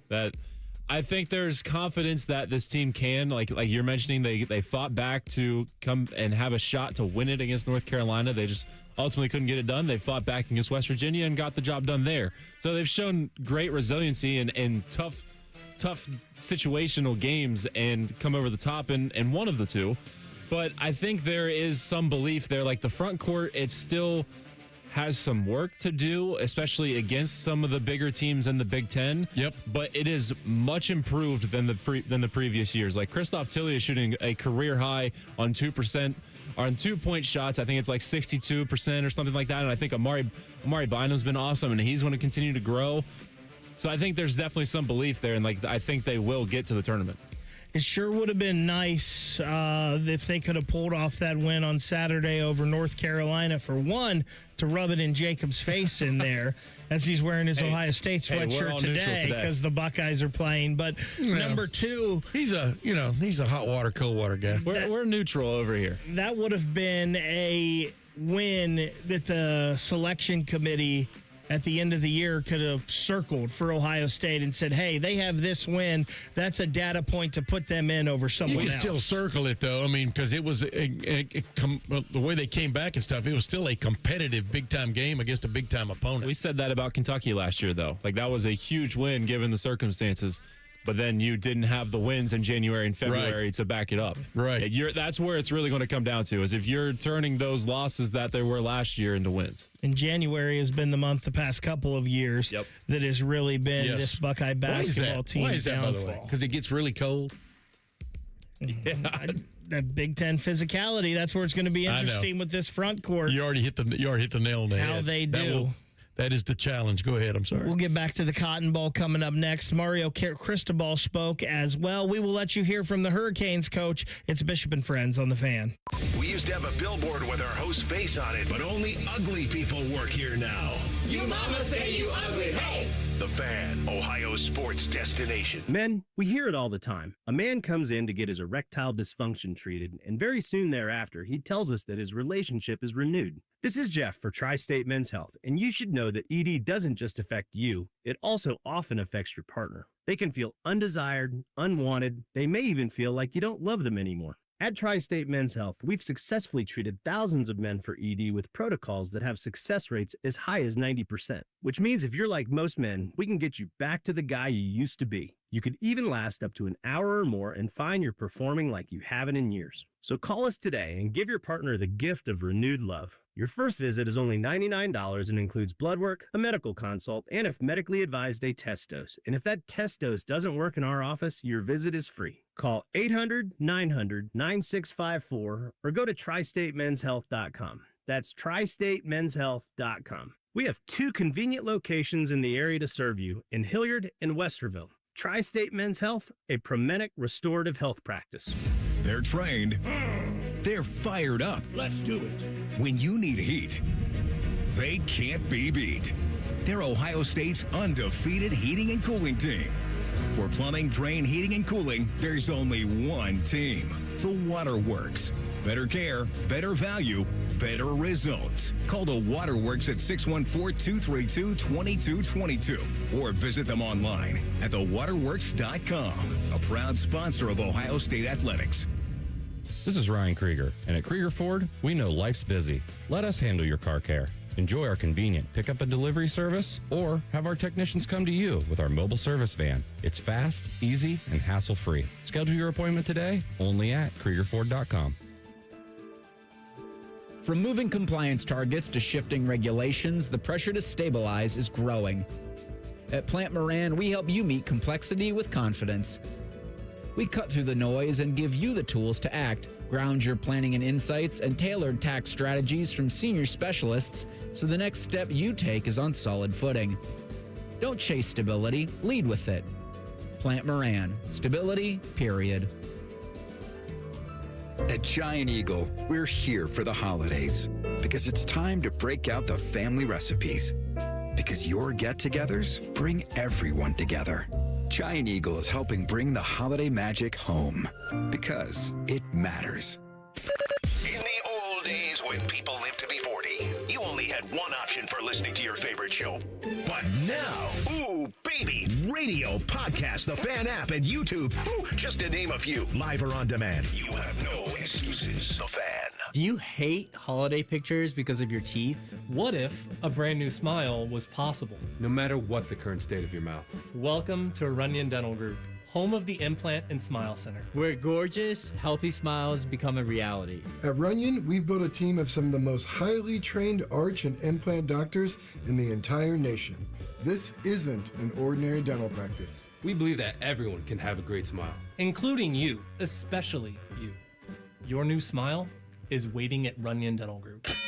Hello, it's John Kozik, founder and president of TurboTrack Realty, and I buy real estate as is fast for cash. Give us a call today for an all-cash offer at 614-470-2000, 614-470-2000. I buy vacant properties, inherited homes, divorce situations, death in the family. I even buy my tenants won't pay me the rent houses. Give us a call today for an all-cash offer at 614-470-2000, 614-470-2000. At the Ohio Lottery, we make Keno fun, your way. That means every few minutes across Ohio, 20 out of 80 possible numbers are randomly picked. And if some of the numbers you pick match, voila, you're a winner. Keno doesn't require you to know a single thing about sports, ball, or overs, unders, pluses, minuses, or lines, or whatever else. Keno is as simple as, did some of my numbers match? They did? Great. You just raked in some dough. There are more than 20 hours of Keno draws every day and thousands of places to play statewide. Lottery players are subject to Ohio laws and commission regulations. Play responsibly. Fan weather. From the Logan AC and Heat Services Weather Center. We will see patchy drizzle for us today. Otherwise cloudy to mostly cloudy skies and mild with highs in the low 50s and gusty winds out of the west. Mostly cloudy tonight with lows right around freezing. And then for Christmas Eve on Wednesday, partly sunny and still mild with highs in the mid-40s. For The Fan, I'm meteorologist Meredith Garfalo with the 10 Weather Impact Forecast. Question from a listener: do you dopes ever get tired of talking about Ohio State? No. The Buckeye Show. Weeknights at 6. The Fan. Keep your friends close and your producers closer. You're listening to Bishop and Friends. Yes, you are, and we here at Bishop and Friends are sponsored by Diamond Seller, your true jeweler for over 78 years. No Bo, no Reese today. I'm here, though. I got Tim May with me. Jacob Reimer as well. We'll talk to Uncle Dom, a little Tuesdays with Tiberi, coming up next. Mario Cristobal, the head coach for the Miami Hurricanes, who the Buckeyes will take on in the Cotton Bowl on New Year's Eve. He had some media availability yesterday and had some things to talk about with the Buckeyes and the Canes matchup. And one of the things a lot of people have talked about is the bye. Last year, we know, in the college football playoff, none of the teams who had the bye in the first round won in that second round, so it was not an advantage. It was a bye-bye. Yeah, and it was not an advantage for any of those teams. Mario Cristobal was asked about that yesterday, if there was any advantages with his team playing while Ohio State was not. I mean, that's gone back and forth in so many different ways over the years. And I think if you could, put it in a bottle and sell it, you'd be a billionaire, man. It's the bye weeks and the extra time off sometimes has been great for people and sometimes it hasn't, and then the vice versa as it relates to playing. So to each his own, right? However you use it and what you get out of it is what ends up showing up on game day. But I don't think there's an exact predictor of success or non-success as it relates to time off. I don't know if it matters or not, and I think last year was an anomaly because of the way the things were seeded. Some of those teams that got the buys maybe were not the better team and didn't deserve the buy. They fixed that part of it. They fixed that part of it this year. And that played out on the field. The time off is nothing. I think it's a wash because Miami didn't play the Big Ten championship week. Ohio State did. So the time off is basically pretty much the same. The one difference where you could have an advantage possibly, though, is they did play last week, so they've had a little time to knock the rust off, so to say, where Ohio State, if there's any rust, they will not have the ability to do that. Yeah, I think it was Booker McFarland, who eloquently put it. There's a fine line between rest and rust, one letter. And, and so Ryan Day wanted the bye. He wanted to be the number one seed. He wanted to have that bye, and he got it. Obviously, as the number 2 seed. So, but he had already in his mind, he and Mickey Marotti especially, had been plotting how they would deal with the off week. Because here's the thing: you never know how you as a team are going to be physically headed into this lull. Whether you got banged up against Indiana, for example, or the last couple of games of the year. Or some guys need rest. Clearly, it has helped Ohio State in terms of Jeremiah Smith and Carnell Tate, the best wide receiver tandem in the country. Looks like they're going to be 100%. Tigger Shabola is not going to be back in time for at least this game and maybe the next one. We'll see if he gets back to right guard, but they've been trying to bring on Gabe Van Sickle there anyway. Otherwise, you try to practice to where you keep that speed edge to you. I call it velocity that a team develops. But you can't afford to practice so hard that you get guys banged up on a regular basis. I'm under the impression Ohio State's done a pretty good job of that so far. When you talk to the players and stuff, they've liked the speed of things because football players want to play football. Even Gene Smith said that, a couple of years ago, and he was right. They would much rather play football than practice it. And so we'll see how it goes, but we're not going to know. We're not going to know until about 9:30 or 10 o'clock, or maybe on New Year's Eve, whether it's helped or hurt Ohio State. And how do you judge that anyway, right? I mean, if you come out and you're just like slow and sluggish and the other team looks a step faster, even though they really aren't, then that would be a good harbinger that, in fact, the layoff affected you. But we're not going to know that until then. And I do think with them changing the seeding and the buys and all of that, I do think that is going to make a difference this year in this college football playoff. We talked earlier about that 0-2 national championship game, and a lot of people have been bringing it up. Mario Cristobal said, though, that this game isn't about history. I think games like this with two storied programs, I think people are always going to want to, pull out history and draw, comparisons and all that other stuff. And moments like that, they're valid, they're real. It's what makes college football awesome, the pageantry. But this game is the 2025 Hurricanes and Buckeyes going at it, right? To be determined by the 22 guys on the field, one snap at a time. So that's going to be the focus, and that's where all our attention will be. That is so well put. I mean, like we were talking about, start at the jump of this show about traditions and teams. Remember when Ohio State had that whatever game winning streak against Michigan? Remember when Michigan got whatever? But it really has nothing to do with this year's game because the teams are so different. The coaches are different, et cetera. I mean, you'll look back on it and stack them against each other, on top of each other, but it really is about this year's team. That team in 2002, Miami, was as star-studded as you could get in college football. But as it turned out, so was Ohio State's team that year. You look at these teams this year, and they've got stars on them, and some guys are rising. Some guys are just coming into their own. Then you've got this, kind of an X factor in Carson Beck. How good is Carson Beck really? You know what I mean? There's not. You don't really have history to lean on when you're trying to assess this matchup. So I agree with him 100%. This is about this year and these teams putting it together. Tim, you and I may not want to think about this, but by the time that ball kicks on New Year's Eve, it'll almost have been 23 years to the day that 2002 national championship I like looking game back on it. I think was played. I think it's cool. I mean, it was a hell of a football game.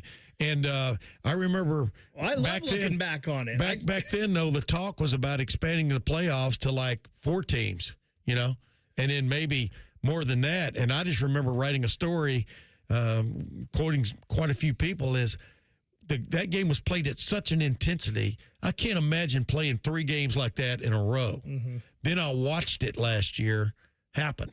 And there was 4 games in a row by Ohio State. And I go, was that luck? Was that preparation? Was it a combination of both that basically kept Ohio State fairly healthy through that run? Because that was huge, man. You lose your quarterback, you lose your starting quarterback in any of these things, you're a different football team. So you always have to keep that in the back of your mind, but you can't let that mess with you. You've got to. It's an interesting thing. Like Max Clare, the tight end for Ohio State, pointed out yesterday. You got to play this like it's the last game of the year, and if you win it, then you move on to the next one. It's so much like the NFL now, playoffs. It's crazy because you got to let it all hang out on December 31st, or you don't play the next in a week and a half. So it's quite the exercise. But I think down the road you're going to see a football team get banged up on its way to what it hopes is a national championship, and then they may redress some of these concerns. I love looking back on that 0-2 game because that's one of my favorite Ohio State football teams of all time. I just don't like thinking it was 23 years ago. And you talk about teams getting banged up on this run. What were you, like 8 years old then? No, I was 22 years old then. What was your question? I'm sorry. No. I think you talked about that with the teams getting banged up along the way. I will always think that's one of the most special things about that 2014 Ohio State National Championship team, and that they were truly, without a doubt, the best team because they did that with their third-string quarterback. Well, yeah, third string in preseason camp. I mean, he ended up, was second string the entire regular season. I'm talking about Cardale Jones. And, but it is, I mean, dude, I think Urban Meyer said this best. They recruit you at Ohio State to play at Ohio State, not to just be a member of a team and be a good time Charlie out there and stuff. And you give it up to Cardale Jones about the way he rose to the occasion. But the bottom line, he had his travails, his challenges and travails has been well documented earlier in his career. But the way he rose to the occasion was special. But like I said, he was second team really when you get right down to it as that team went along. And then obviously he was paying attention. But his first couple of steps against Michigan when he went in for J.T. Barrett that day were tentative, to say the least. And they got by with Ezekiel Elliott and the offensive line there at the end, which really held sway. But then, boy, did he come on! But yeah, that's one of the great things. It was like watching Ohio State last year, man. What would you have given Ohio State for its offensive line coming out of that Michigan game with the way Mason Graham and company held sway? What would you have given? I mean, and the way they replaced a couple of guys. They lost two big-time starters over the course of that season. But then the guys stepped up. I'm with you on that. But the key player, man, Cardale, bless his heart, the key player is still your quarterback. We'll get Uncle Dom's take on the Cotton Bowl and what he heard yesterday from Ryan Day and the players coming up next. Tuesdays with Tiberi, Bishop and Friends on The Fan.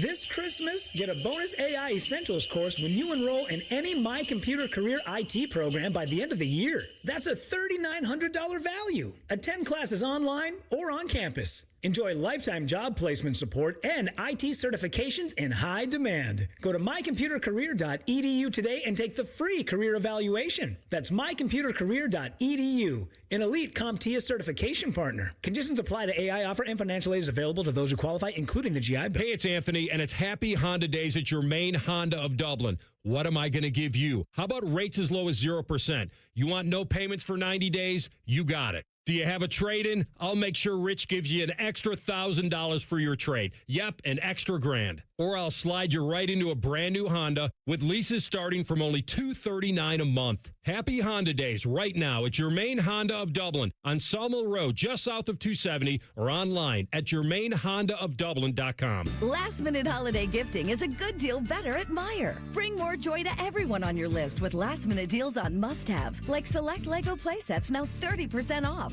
And buy one, get one for $1 on select Yankee Candle products. Gift cards are great for the hard to buy for. Spend $100 or more on select gift cards and earn 10,000 MPerks points. That's a $10 reward just for you. Last minute gifts for everyone on your list. That's the good life at Meijer. Exclusions apply. See all deals in the Meijer app and at mperks.com. It's that time of year when one episode turns into just one more season. When dessert turns into dinner.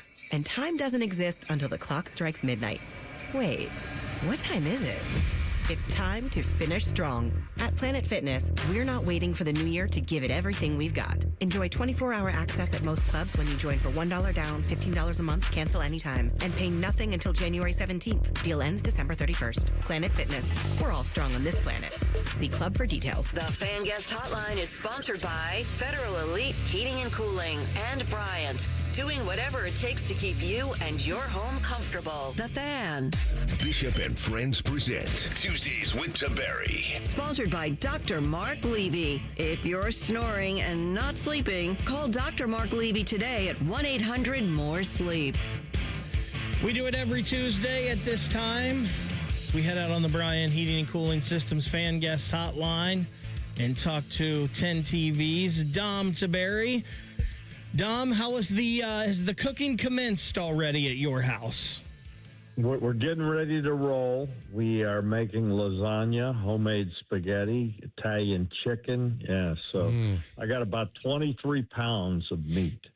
Oh, boy. That's going to be the meatballs and the lasagna meat. That's just a normal Tuesday at your house, right? Veal, pork, and beef. Stop by. Have a glass of vino.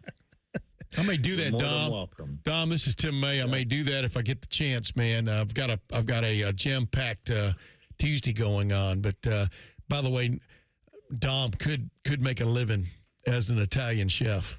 Am I right about that, Dom? I don't know. I think it's okay, but it's fun. You should come by. Come by and have a little glass. I know you've already invited me, and I may bring Ryan Baker with me. Hey, I want to ask you this, man. Yeah. What's your take on Ryan Day right now? No one's closer to Ryan Day in the media than you are. I mean, I mean that as a compliment. What's just your take on his attitude, his demeanor at this moment? Well, I think he has an edge, and I think it's reflecting on his players. He told me after they lost to Indiana that he didn't sleep all night, and he was PO'd. I'm not going to use the language you used, but he was PO'd, and I think that continues, and I think that's fired him up. They got used to winning, Tim, and we witnessed after what happened against Michigan a year ago. We witnessed what I call the greatest run in college football history ever, that winning streak, and it went, and they got used to it. And I think there's frustration. He's not going to make excuses. He was asked yesterday about everything that went into it. You and I and everybody around it, we know there were issues. We know they had a banged-up offensive line. We know Tegra was injured. Probably shouldn't have played. Probably isn't going to play in the playoff now. And, the O-line that you and I have talked about all season long with that nastiness, that edge, those guys didn't have it against Indiana. And, as bad as they played, they still could have won that game by 2 touchdowns. As bad as they played, they still should have, scored in the red zone. And I think that's frustrating him, and I think that's fired him up. But the reality is, and we're not making excuses, these are facts, that was a banged-up O-line. And when I hear people say, our O-line's not that good and whatever, and we were finally tested by good, let me tell you what, the week before, we witnessed that O-line, in my opinion, play its best game because they dominated the line of scrimmage against a very physical Michigan football team. I agree with that. They did play their best game of the year against Michigan. One of the big questions leading into yesterday and through this from the Big Ten championship week and into this playoff was Brian Hartline in trying to balance being the head coach now at South Florida and the offensive coordinator for Ohio State. Well, we found out yesterday that he is not the offensive coordinator right now for this team in this run. He's just working with the wide receivers, coaching them. Ryan Day is going to take over the play calling here for this game against Miami in the Cotton Bowl. Do you believe that was the right decision for this team? I do, and I'm pumped for Brian Hartline. I like Brian Hartline. I mean, I remember covering him as a player, but he's got a lot on his plate, and I think that just the drama that was going on with him leaving, I think that had an effect on the Indiana game as well. But I think that between Ryan and Keenan Bailey and the other guys, they'll be fine. I mean, it's not like Ryan was brought here to call plays. Urban Meyer brought him here. And Tim May and I saw the detail that, and Tim, I know you'll remember this. It was Urban Meyer getting ready for his last game at Ohio State, the Rose Bowl. Yep. And Tim and I were standing in the hallway, and we joked with him that Coach Cooper used to let us go in and watch him game plan. Yeah. It was amazing. We'd go in there, and Elliot Uzelac and all those guys would be in there. Well, I wasn't in there with Uzelac, as you well know, but go ahead now. Joe Hollis and whatever, and we used to be able to go watch them game plan, offense, defense, whatever. And Ryan and Urban said, "You really did?" And he said, and he came back out. He goes, "All right, you guys got 10 minutes. You can come in." We went in for about, it was more like 35, 40 minutes. Yeah, 35. Yeah. And Ryan Day ran that meeting and bakes the detail. They were going through one play and what play it would work against certain defenses. Every defense that they were going to, could possibly see. Yeah, front. Every front they could see. Yeah. Every front they could see and how they would do it. And I mean, we were in there 40 minutes and it was one play, and they kept going, and then they would, how will we block it this way? I mean, it was the most meticulous thing I'd ever seen, and Ryan Day was running that train, wasn't he, Tim? Yes, he was. He absolutely was, and I gave insight to him. You know, I've liked Ryan since the first day he showed up. I mean, I've liked him, just his straightforward demeanor. I don't know if you agree or Dom. I mean, he's pretty straightforward in everything he does. He's got a sense of humor about him, for sure. He doesn't show it all the time, but he will, if somebody, like, occasionally, I don't necessarily try to be funny, but occasionally you say something funny, you know, he will smile, crack a smile, even though he's zeroing in on whatever it is about him. But I just always have liked the depth he gets to offensively. If, you know, like we were talking about trying to run that little counter trap, basically a counter play, and what you do if this guy does that. But, you know, obviously everybody does that and stuff. But like he pointed out, Dom, this is a committee that's putting together the game plan, not just one brilliant mind, right? And I think that's what people get lost on when they start talking about an offensive coordinator, at least when it comes to Ohio State football. Right. And you know, look at Ryan Day's track history, look at where he's been and what he's done. And, you know, it's hard for Brian Hartline. I mean, he's trying to build a program too. Oh, yeah. And, you know, I think it's great that he said that he wants to be here for this run with these guys. He brought these receivers here. That receiver room's got his fingerprints all over it. Those guys love him. And, you know, I applaud Brian for doing that. I mean, you know, that he wants to be here, but it's not easy. He's serving two masters, and that is not that is very, as you know, very difficult to do. And so I don't think Brian really had a choice. You got to take some of the workload off just because Brian, you know, not been here for a lot of the stuff. And Brian also is, you know, got two hats he's wearing these days. And here's the thing. I mean, you've been around Ryan. He wants to win this second straight national championship. I know. I mean, I know everybody who's still in it wants to win it. But, I mean, he is driven by the idea of repeat national champion, correct? Oh, absolutely. And the thing is, you know, that's the one thing. And I know Ryan raised some eyebrows when he said it, when he said, hey, we want to be the first team. I mean, and he did this right after winning the first one. Yeah, he did. And we want to be, and I was surprised. And, you know, I said something to some other folks and they just said, oh, really? Well, okay. You know, like, and I'm talking some football people that were surprised he said it. And he went out and he put himself out front saying, we want to be the first team in the history of Ohio State to win back-to-backs. And, you know, he said it. And, you know, I liken a little bit to when Jim Harbaugh was at Michigan and guaranteed victory against Earl Bruce. Yeah.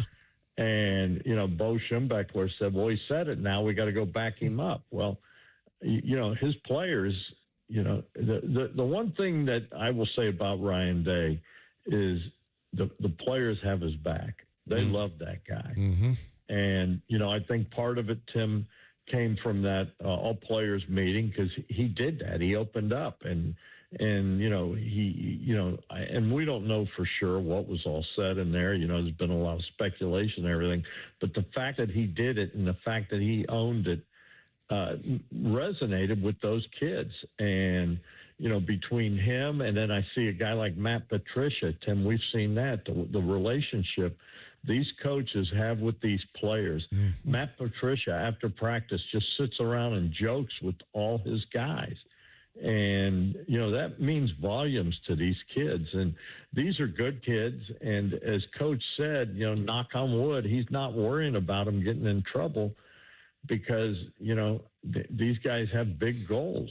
And, you know, plus the way, you know, the one thing is, and I've seen a little bit of practice and you've seen, you know, some, he coaches these kids hard. Don't think that, you know, he said that, he said part of what his magic is he brings the right kids here that he can coach hard. And when I say coach hard, folks, he gets after them.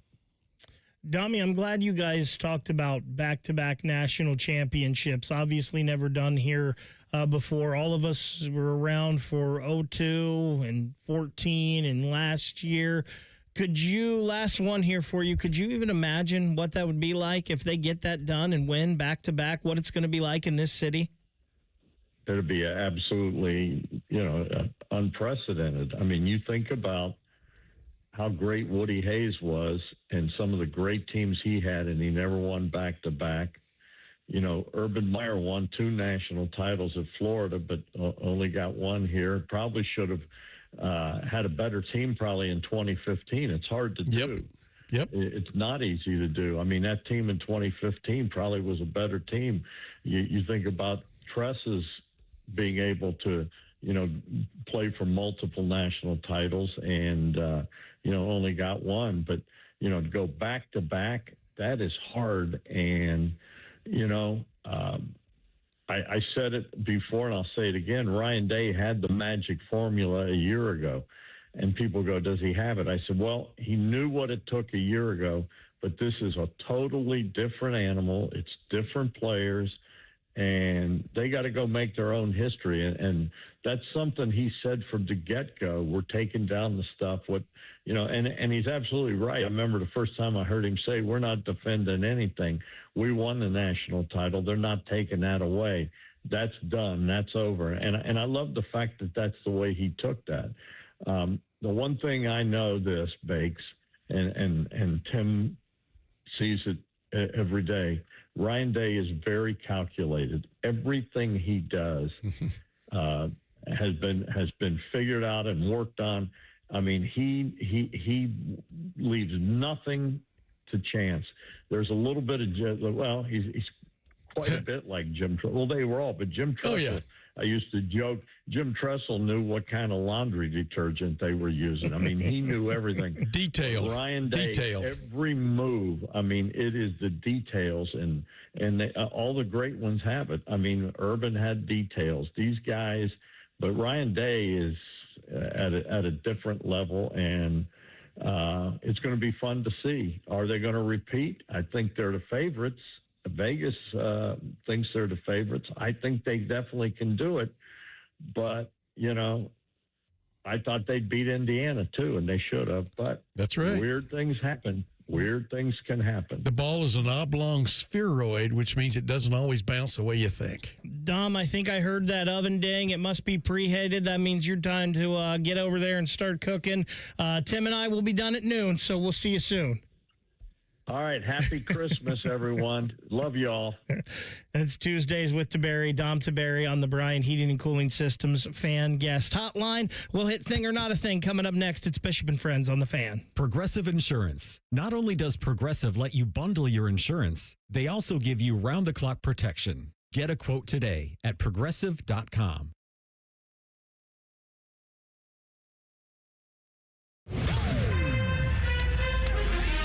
This is the Daily Show with Coach Jake Diebler, brought to you by Encova Insurance. We've seen the resiliency that your team has shown the last couple of games when they've fallen behind. Is that a trait that a team can kind of develop, especially as they continue to go through those kind of situations, Jake?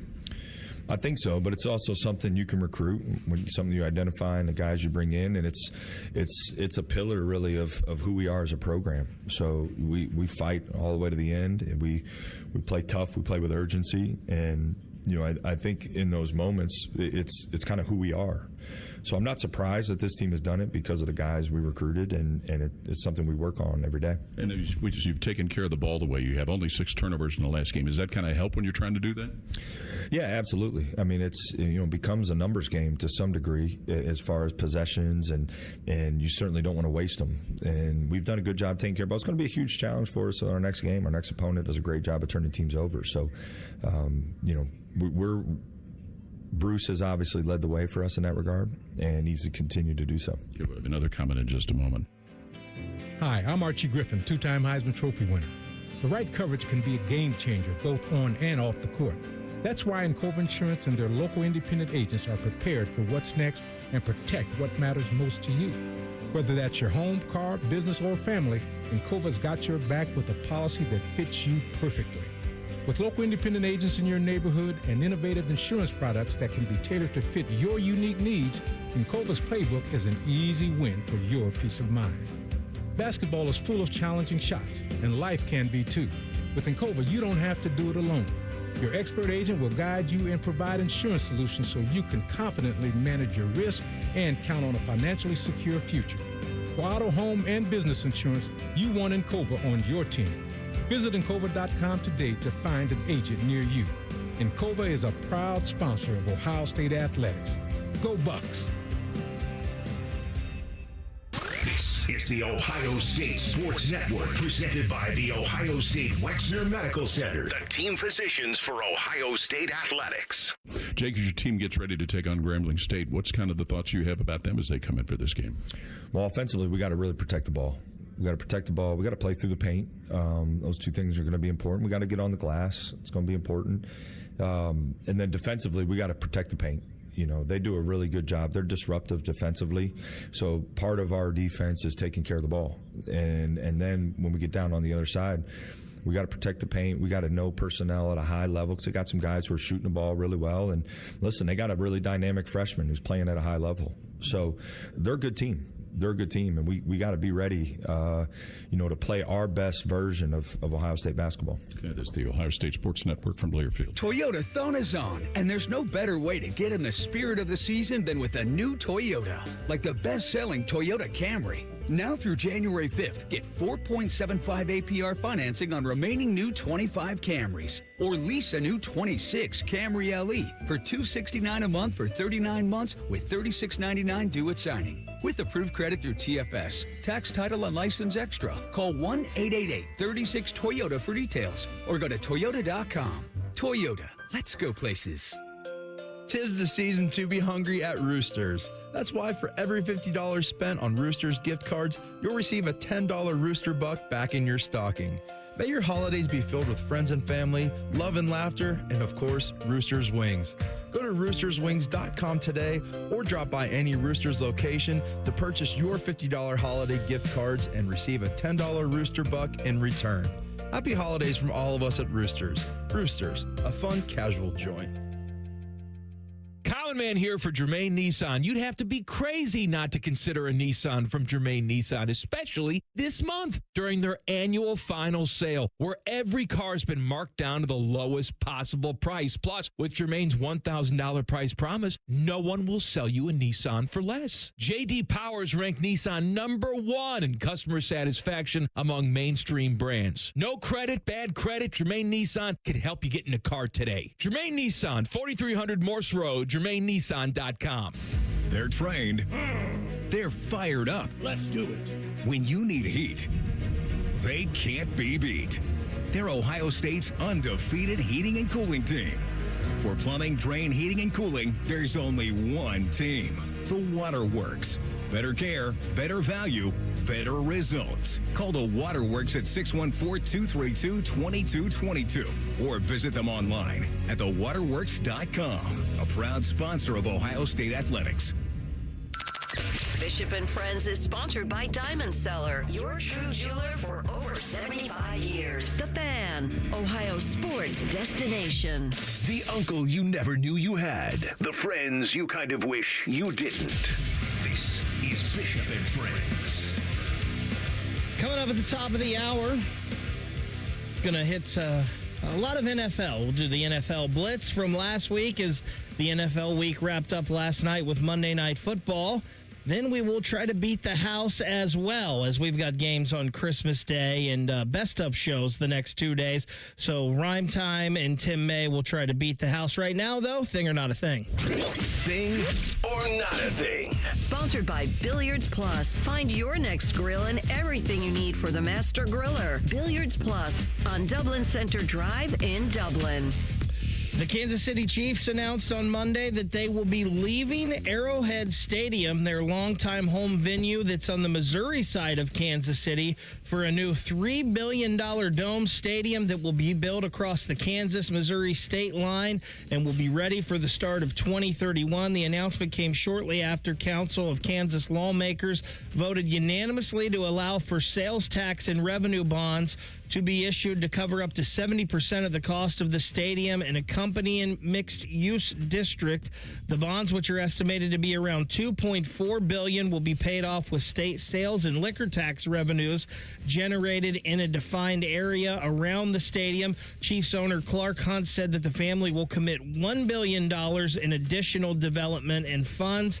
The site for the new stadium has not been decided yet, but Kansas Governor Laura Kelly said that it will be in Wyandotte County, and the Chiefs are interested in having the stadium built in Kansas City, Kansas, near the Kansas Speedway, in a retail entertainment district known as the Legends. The team will also build a new $300 million training facility in Olathe, Kansas. Thing or not a thing? That was a long thing. A long thing. Definitely a thing. And not that their previous stadium was located in downtown Kansas City, Missouri. And the complex they've got there with the baseball stadium, long-time complex. I've always liked Arrowhead Stadium. I thought it was ahead of its time when they built that thing. But it's definitely a thing, man, because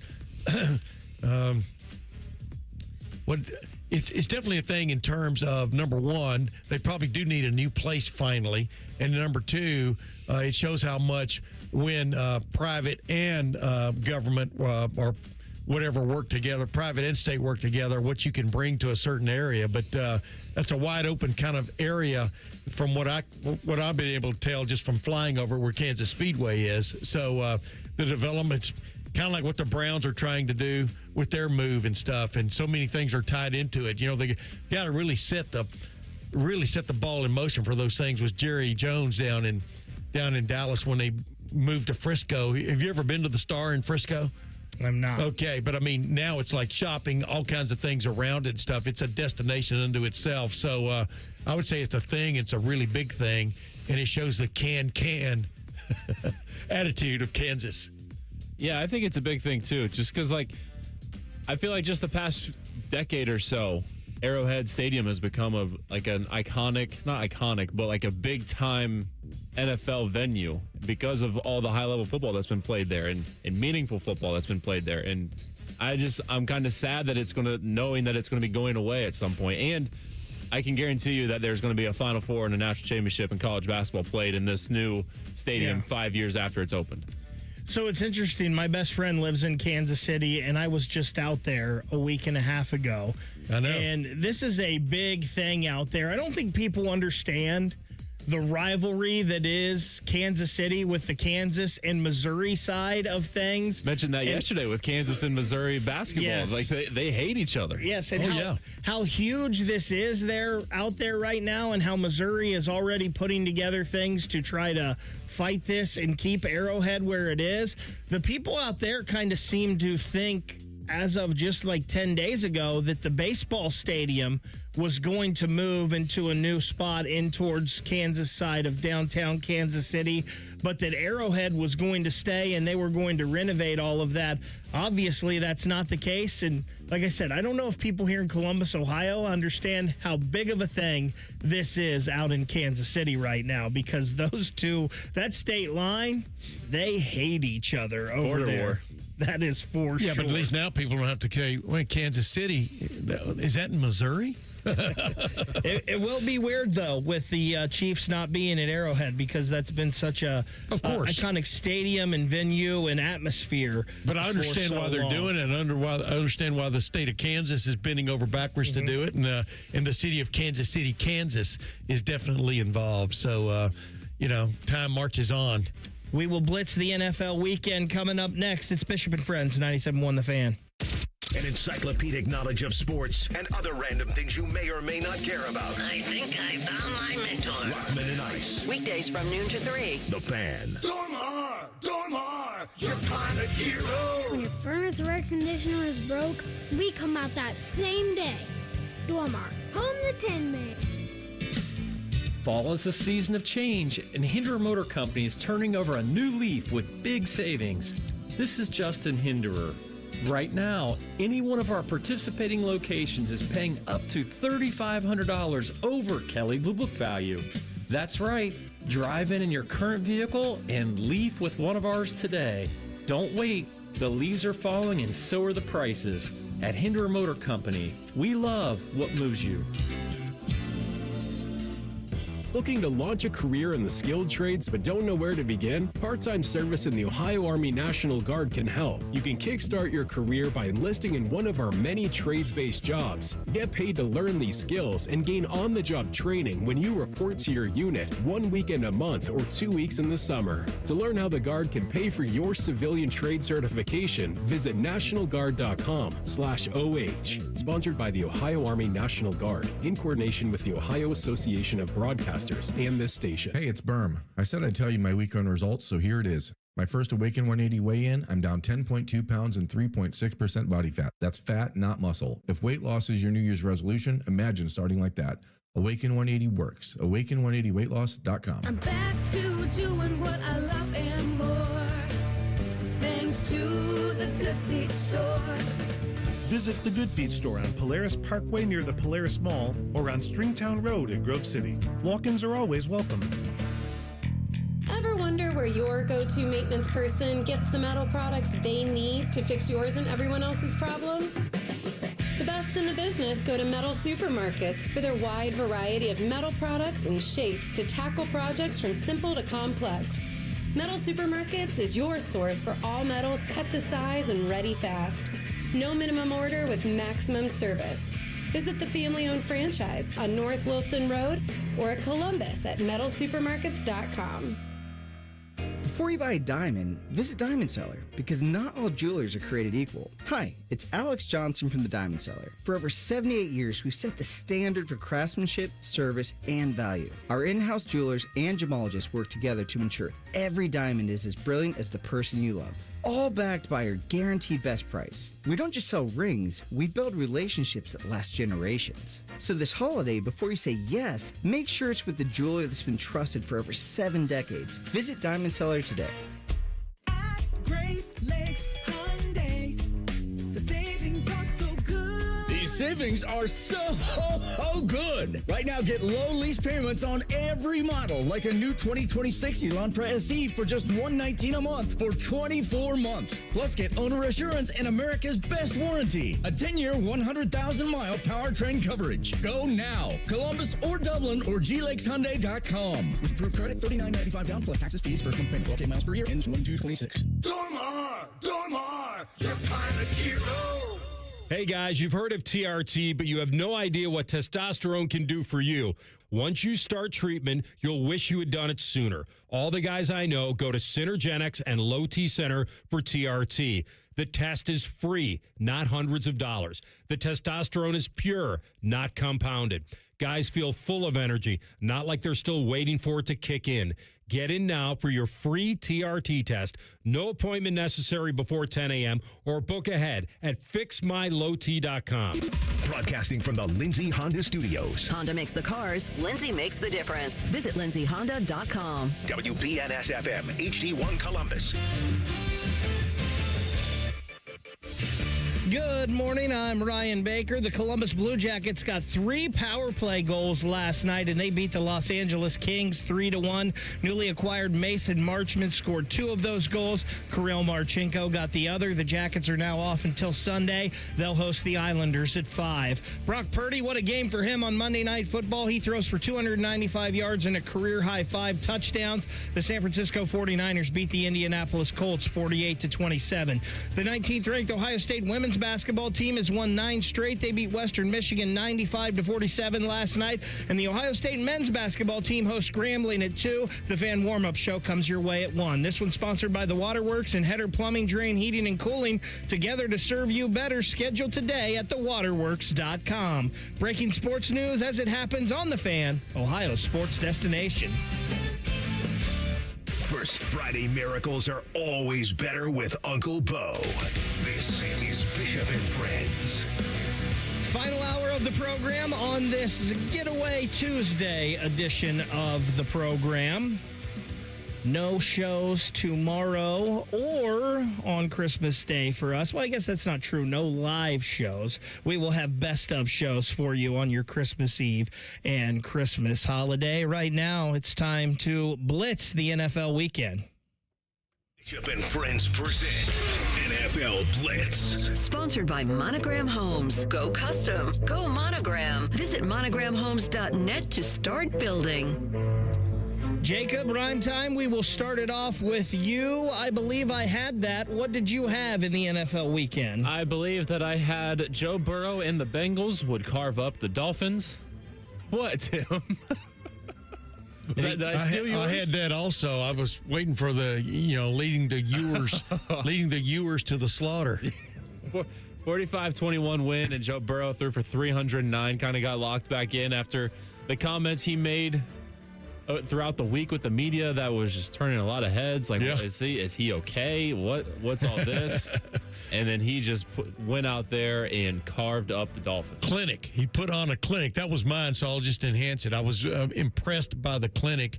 I was also impressed by the Bengals defense making a few plays, which has been few and far between.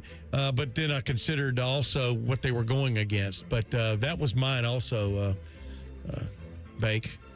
I actually had Joe Burrow written down too, so we're all three. I'll switch mine up here, and I will go. Let's go back to last Thursday night. I believe I had that both the Seattle Seahawks and the Los Angeles Rams were pretty good teams, and that was going to be a heck of a football game. I thought you meant you had the fourth quarter. I thought you figured that out. And that's the crazy thing about it, is because you thought that was going to be a super competitive football game, and you start the fourth quarter, and it really wasn't. It was 30-14. Exactly. The Rams, and then all of a sudden everybody goes to bed, and the Seahawks come roaring back in one of the craziest ways ever, and just an insane finish. The NFC West with the 49ers, the Rams, and the Seattle Seahawks is a heck of a division. I did not have that. Jacob, what did you not have? I did not have the Bears being this good this quick under Ben Johnson. They're going to win the division, it looks like, as long as they stay true to themselves and take care of business. But they had an unbelievable win against the Packers in Chicago on Saturday. That game was incredible, and Caleb Williams having that monster throw to DJ Moore at the end, and it was an overtime. It was just an absolute scene, and it's crazy what the Bears are doing right now. Yeah, I did not have New England making this massive turnaround under Vrabel. I thought they would get there, but that's a team you can tell believes in itself, man, believes in its quarterback. Again, they've got that feeling about them, and then the way they were able to clinch the playoffs. It's really funny saying New England is rejoicing by clinching the playoffs when you consider their history over the last 2.5, 3 decades. But I did not have that, and so kudos. Kind of similar vein to what you had with Chicago. I did not have Liam Cohen turning the Jacksonville Jaguars around, and not only was it here, we'll give you that. Not only is Liam Cohen a first-time head coach, but he's got a first-time offensive coordinator and a first-time defensive coordinator as well. Yeah. And I just did not think that was going to bode well for the Jaguars, but they have clinched a playoff now. They decimated the Broncos in Mile High, and that doesn't happen very often. I cannot believe what we are seeing out of the Jacksonville Jaguars. They found a way to make Trevor Lawrence look acceptable. That is true. Are they the scariest team in the AFC right now? I know Denver's still up there. New England's been awesome, but the way they're playing right now is kind of terrifying. They're playing really good. I feel like it's probably New England still because of Drake May and Travion Henderson. I know he got banged up a little bit, but he's coming on, and Stephon Diggs. But yeah, it's very possible that with that running game, and if Trevor Lawrence plays like he did on Sunday, they could be. Player who impressed. Who's the player that impressed you, Jacob? Shout out my guy, Drake May, former Carolina Tar Heel. And the way that he responded after the game against the Bills to come out on the road in Baltimore at night, which isn't easy, going 31-44 for 380 yards and 2 touchdowns. It was just awesome game there for him. One of the reasons Drake May. I'm with you. One of the reasons I like Drake May is on that draft night when he talked about the 4 May boys, because he had, I think, 3 brothers. That's what my dad used to call me and my 3 brothers, the 4 May boys. One? Yeah, of course, we we don't have an E on the end of our name. But my guy, the player impressed once again. You got to watch the whole game, right? Is Jackson Smith and Jigba. I mean, shut out in the first half, and then the leading receiver in the National Football League and one of the great guys you'll ever meet. Wow, I'm just wowed by what he's doing. Probably going to win Offensive Player of the Year too. Yep. Yeah, Was remember, that your guy? I'm sorry. No. I remember when Not really sorry. When Chris Olave and Garrett Wilson at that Rose Bowl said Jackson Smith and Jigba was better than both of them. Yep. I was like, you guys are crazy. You're just doing that. You're being good teammates. I mean, he is better than them right now, and that's pretty crazy to think. Olave, man, having a resurgence, though. Look out. The guy almost quit football. Guy you mentioned just a minute ago, Tim, I'm going to go with Trevor Lawrence. To go into Mile High and get a big win like that was very impressive. His numbers on the season don't wow you, but he was really good and efficient the other day. 23 of 36 for 279 yards and 3 touchdowns. And again, not only going into Mile High and beating that Broncos team, but beating them the way they did. Super impressive. Who was your player that disappointed, Jacob? This is going to be players, and that's the Baltimore Ravens. I think you'll see a theme here. Like, I'm going with this game a lot because the Ravens added to the graphic that they have of blown leads, and it's been sent in a group chat of mine that I have a buddy that's a Baltimore Ravens fan, and you can add Sunday night's game to the graphic because they led 24-13 with 9 minutes and 3 seconds left in the fourth quarter and ended up losing. My player disappointed would be a double whammy also. Dak Prescott, only because, when's it going to happen? Jerry Jones is not getting any younger, and just the way the Cowboys couldn't get it done. And then, of course, like you just said, Lamar Jackson, to see him and Derrick Henry standing there on the sidelines with their team desperately needing a win and them not being able to go for whatever reason, it's just, wow, kind of stunning. I'm going to go with someone that you could probably have gone with for mostly the past month, and that's Baker Mayfield.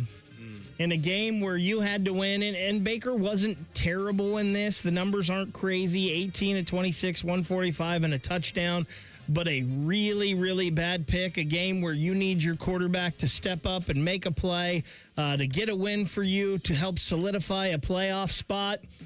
Just hasn't been right for Bake the past. As good as it was early on in the season, it's not been good for the past month, and it doesn't look like it's getting better. But the last thing you ever think about is Evans stopping that route and trying to go back inside and stuff. That was on the receiver, in my opinion, that play.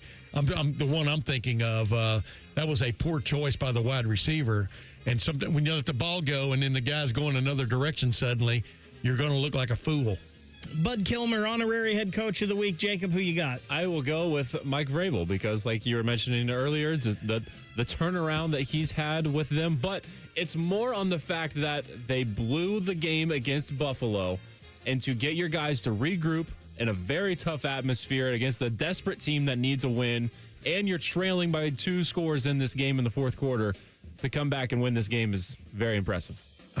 Ben Johnson, I mean, what they've done is nuts, and once again, it paid off. I mean, I thought that was a lost cause up there, especially with Caleb Williams. I mean, I'm not, I don't know how to explain what we've seen, but I'm blowing a lot of it. Maybe I'll change that to, but it's head coach of the week, right? JT Barrett's done wonders with Caleb Williams. Mm-hmm. I'm not going to go Liam Cohen here because I've already done enough Jacksonville Jaguars, but I'm going to go Mike Tomlin of the Pittsburgh Steelers. Again, another season over 500. It looks like they are for sure. It's not for sure, but it sure looks like they are going to win the AFC North. They are playing to go into Detroit and get that win. And I know it was crazy at the end of that game. But all Mike Tomlin ever does is finish over 500. He's never been under 500 in his career. It's amazing what that organization does. People talk about they want to get rid of him. That just seems crazy to me. That's idiots. If they got rid of Mike Tomlin, 31 other teams would be calling to get him on their team the next day.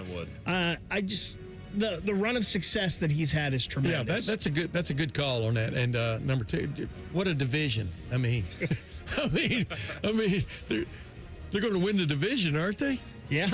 And I actually picked them at the beginning of the year to win the division, but nobody thought this division was going to be as bad as it has turned out to be this year. But there used to be the black and blue, right, division. No, that was the NFC Central way back in the day. But this one's close to it, man. Some beat-up looking teams. And they're playing good right now, and Aaron Rodgers is playing pretty good, too. He's playing good enough. That's the main thing. Jacob, your top 3 teams in the league right now. I've got Seahawks, Broncos, and then the Patriots. I've got Seattle, the Rams, and the Broncos. I have the Patriots, the Seahawks, and the Rams. I just couldn't keep the Broncos in there after Jacksonville dismantled them like that. Everybody has a slip. And your Super Bowl right now, Jacob. I will be going to a rematch of Super Bowl 49 with the Seahawks against the Patriots. Ooh. That's exactly what I wrote down. And it's hard for me to believe that I am saying that with Sam Darnold at quarterback and Drake May at quarterback. I mean, what people thought about them maybe even a year ago. But I'm going with Seahawks and Patriots. Final answer. I did mine different. I flipped them. I put the Patriots and the Seahawks. So all 3 of us have the same Super Bowl matchup right now. Let's go.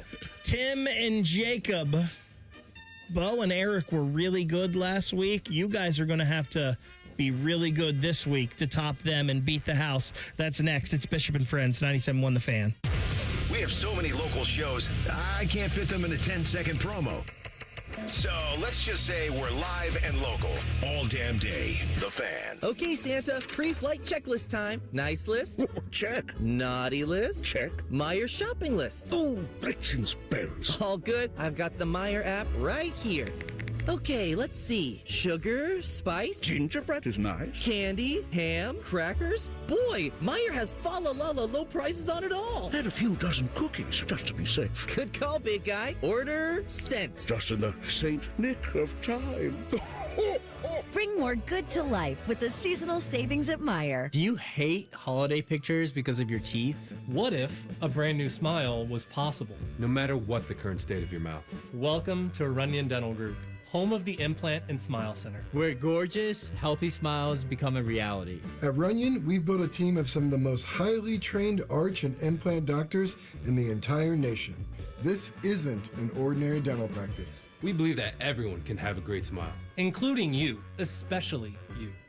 Your new smile is waiting at Runyon Dental Group. Every day, it's there. Matter of fact, it's the most predictable thing in your life, unfortunately. I'm talking about that chronic pain in your knees, hip, back, or shoulders. But tomorrow, you could wake up without it. That's because at QC Kinetics, there's a breakthrough treatment that is giving patients relief, in some cases, within a day. It's called stem wave therapy. Physicians in Europe were using this device 20 years ago. Finally, it's here in the U.S., and there's a huge demand for the treatments because patients are getting relief from acute pain and spreading the word. Here's the most interesting detail. This device is both diagnostic and therapeutic, helping Dr. Tessner and the medical team at QC Kinetics find the problem and trigger your body's natural healing response. StemWave uses the same technology as lipotrypsy. Sound waves that penetrate, spark blood flow. That's exactly what you need to promote healing and relief. Wondering if this is a good solution for your pain? QC Kinetics is making it easy. Your first StemWave treatment is only $49. So call and ask about the $49 stem wave treatments right here in Columbus. 380-208-4544. What's the best way to make sure you don't miss any of your favorite fan shows? Oh no. Download the Fan app, silly. Ah, damn it, I knew that. App Store, Google Play, or just scream right at your phone. Psst, you can also listen to Buckeye games. Do it now. Hey, it's Berm. I said I'd tell you my week-end results, so here it is. My first Awaken 180 weigh-in, I'm down 10.2 pounds and 3.6% body fat. That's fat, not muscle. If weight loss is your New Year's resolution, imagine starting like that. Awaken 180 works. Awaken180weightloss.com. Come on, kids, we're going to Grandma's house. Grandma's house! Grandma's house! What do we do to be safe and ready to go? We buckle up. Buckle up! Phones down. Thumbs down! And when we go, Take it slow! and if you drink, Don't drive. And off we go. ODOT, the Ohio State Highway Patrol, and the Ohio Traffic Safety Office are doing their part to keep roads safe. Do your part to make sure everyone makes it home safe for the holidays. Hello, it's John Kozik, founder and president of TurboTrack Realty, and I buy real estate as is, fast for cash. Give us a call today for an all-cash offer at 614-470-2000, 614-470-2000. I buy vacant properties, inherited homes, divorce situations, death in the family. I even buy my tenants won't pay me the rent houses. Give us a call today for an all-cash offer at 614-470-2000, 614-470-2000. Fan weather. From the Logan AC and Heat Services Weather Center. We will see patchy drizzle for us today, otherwise cloudy to mostly cloudy skies and mild with highs in the low 50s and gusty winds out of the west. Mostly cloudy tonight with lows right around freezing, and then for Christmas Eve on Wednesday, partly sunny and still mild with highs in the mid-40s. For the Fan, I'm meteorologist Meredith Garfalo with the 10 Weather Impact Forecast. We're your radio home for the Buckeyes, Browns, and all the NFL games you can handle. We may have a bit of a football problem. Oh, yeah. The Fan, Ohio sports destination. If you say something with enough confidence, it must be true. You're listening to Bishop and Friends. We'll talk with ESPN senior college football writer Adam Rittenberg here at the bottom of the hour to talk about the college football playoff, the matchups that were last weekend, and the matchups coming up New Year's Eve and New Year's Day. Right now, Tim and Jacob try to beat the house. The House. Sponsored by High Bank Distillery Co. Visit their Grandview, Gahanna, and Westerville locations to experience the best in craft dining and distilling. Learn more at highbankco.com. So, Bo and Reese especially, had a pretty good week last week. Reeser went 13-3. And he got his record back to 500 for the first time all season long. Bo got the Monday night game last night, so he went 9-7 on the year. He is 12 games over 500 for the season, so hopefully you guys can top them. It all gets underway Christmas Day in the nation's capital at 1 p.m. The Dallas Cowboys taking on the Washington Commanders, and the Commanders are the home dog, Tim May, by 6.5 points. You know what? Just when you start thinking the Cowboys have got it all together, then they go on this slide, whatever. But I'm going to go with the Cowboys because they'll be home for Christmas by the time their charter flight lands. I'm going to go with the Cowboys, even though they're 6.5 point favorites. I'm going for them not only to win outright but to cover. I'm very thankful that there will be NBA games on because all three of these games are going to be very gross. You snooze, you lose.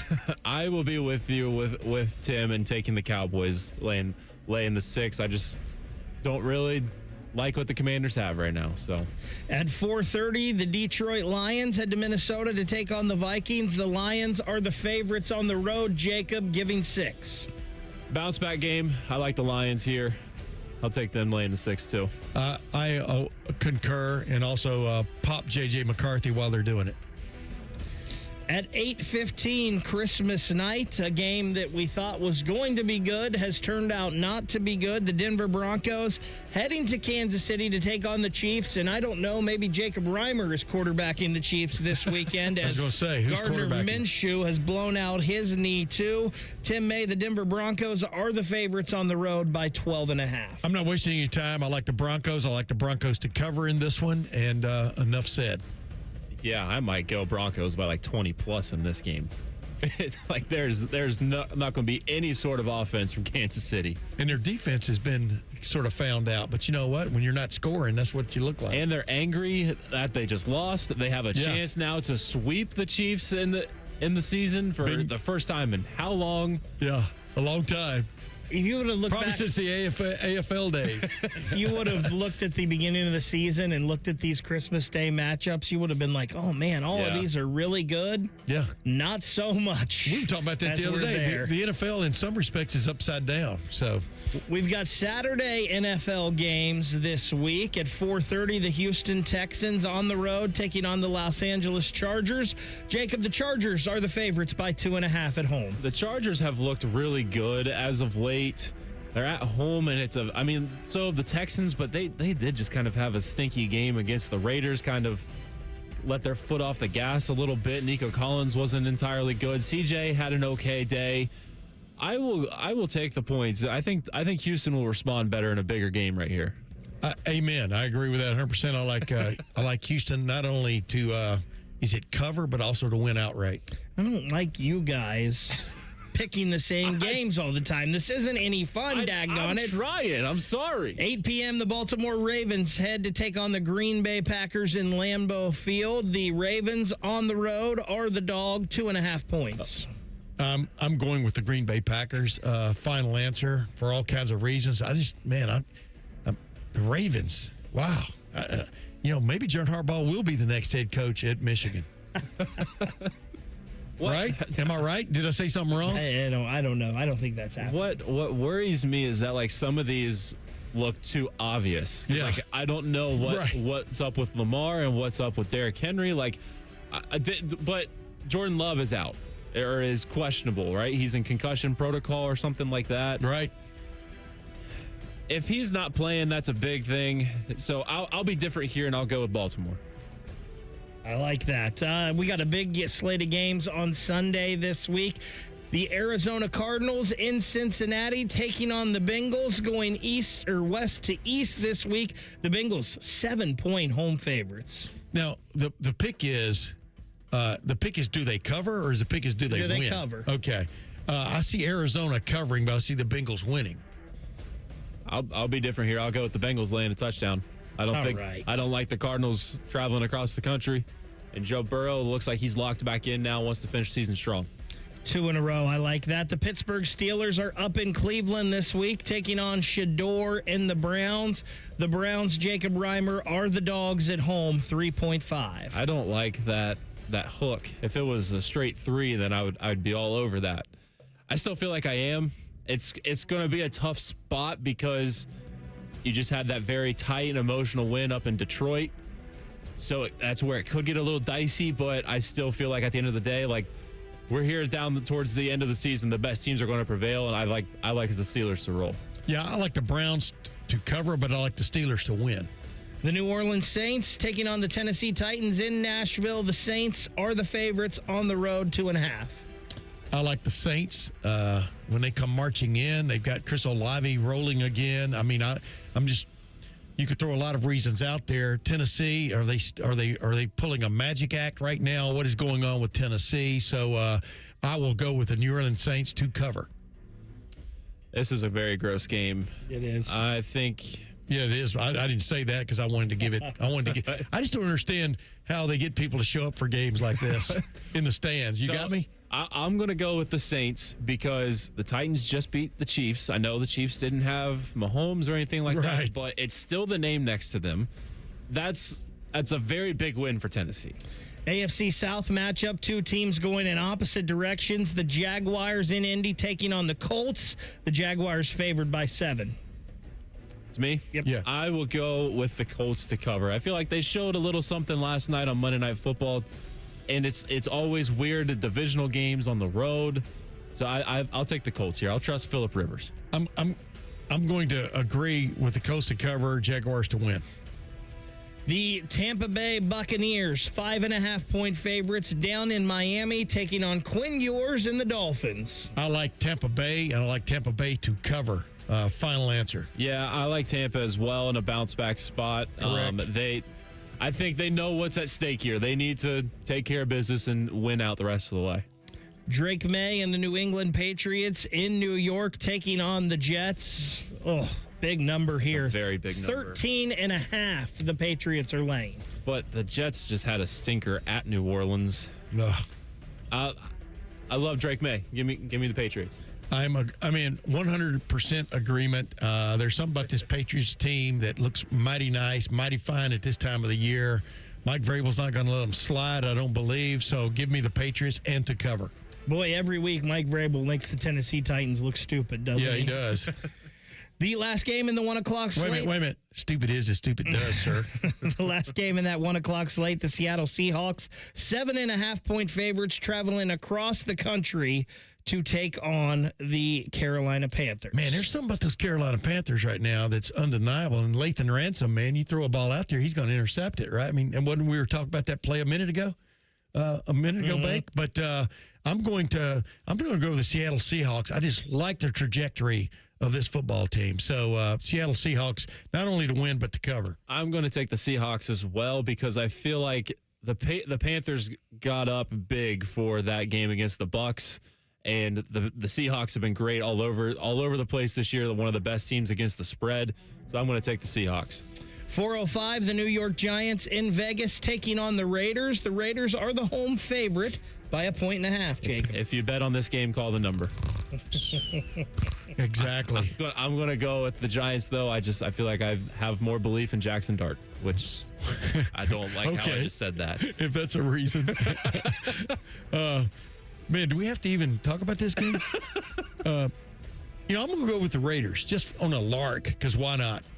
At 4:25, a lot of people thought maybe this could be a Super Bowl matchup. Wow. The Philadelphia Eagles in Buffalo taking on the Bills. The Bills are the favorite at home by 1.5. My pick first? Yep. Yeah, I like the Bills to cover and win the game outright. Well, obviously. I do, too. I think Josh Allen is getting hot at the right time, and I think that's going to keep going here. Sunday Night Football, the Chicago Bears in San Francisco taking on the 49ers. What a game this is. The 49ers are the favorite at home, Jacob, by 3. Yeah, this game is going to be electric. Give me the freaking over in this game. That wasn't even on the list. I know. I just think both offenses are awesome. I think I'm going to take the Niners laying the 3. Yeah, I mean, think about it. The 49ers won 48-27. I know there was a pick 6 in there, but that's kind of nuts when you think about modern NFL football. I'm going to stick with the Niners also, even though I really like where the Bears have gotten to. I like the 49ers. There's a feeling. Brock Purdy, he's one of my wife's, Susie's, 3 favorite quarterbacks, so I'm going to go with the 49ers to win and cover. And Monday Night Football, the Los Angeles Rams, 7.5-point favorites down in Hotlanta, taking on the Falcons. Oh, man. I like the Rams. They've had a couple of tough games of late, but I like the Rams. Maybe not to cover. I don't know what the feeling is. Kirk Cousins is an interesting dynamic right now in the middle of this football season, but I like the Rams not to cover, though. I like the Rams. The Falcons' secondary hasn't been all that great, and the Rams have 2 of the best receivers. As long as Devontae Adams is healthy and plays like that, they're going to be a problem, I think. So I'll go with the Rams. Going to be a long wait, but can't wait to see how you boys did next Tuesday morning. We'll get back into the college football playoff talk next. Senior writer for ESPN on college football, Adam Rittenberg, will join the show in 2 minutes. Bishop and Friends on the Fan. Career changers, including veterans and active duty service members. Your transition starts here. Go from GI to IT in a matter of months. Become a certified cyber warrior with training at My Computer Career. Cybersecurity specialists are in high demand, offering IT pros great opportunities and a rewarding lifestyle while protecting our people, liberty, and treasured institutions from cyber threats. Deploy your career in IT today at mycomputercareer.edu/CWP, an elite CompTIA certification partner. VA education benefits are available to those who qualify. This is Aaron Gaynor. And I'm Jerry Taylor. Representing everyone at ECO, we just want to wish you a very Merry Christmas and a Happy New Year. Aaron, we should tell them about the day that you and I became business partners. Yeah, I've been kind of wanting to hear that story myself. Well, you remember the day I rear-ended you just as you were turning into the parking lot at ECO? You were going to call your insurance company, but your cell phone was dead. That's right. So I followed you here into the ECO building and said, is there an empty office with a landline that I can use? And I said, yeah, there's an empty office here next to mine. So I went in there and called my insurance company. And you've been using that office ever since. Yes. I give you free advice, and you give me free office space. And that is how we became partners. On behalf of all the generous plumbers, Merry Christmas electricians, and we got great news for you HVAC technicians. ECO wishes you an extremely very Merry Christmas and a rollicking Happy New Year. Rollicking? Get ECO. ECO.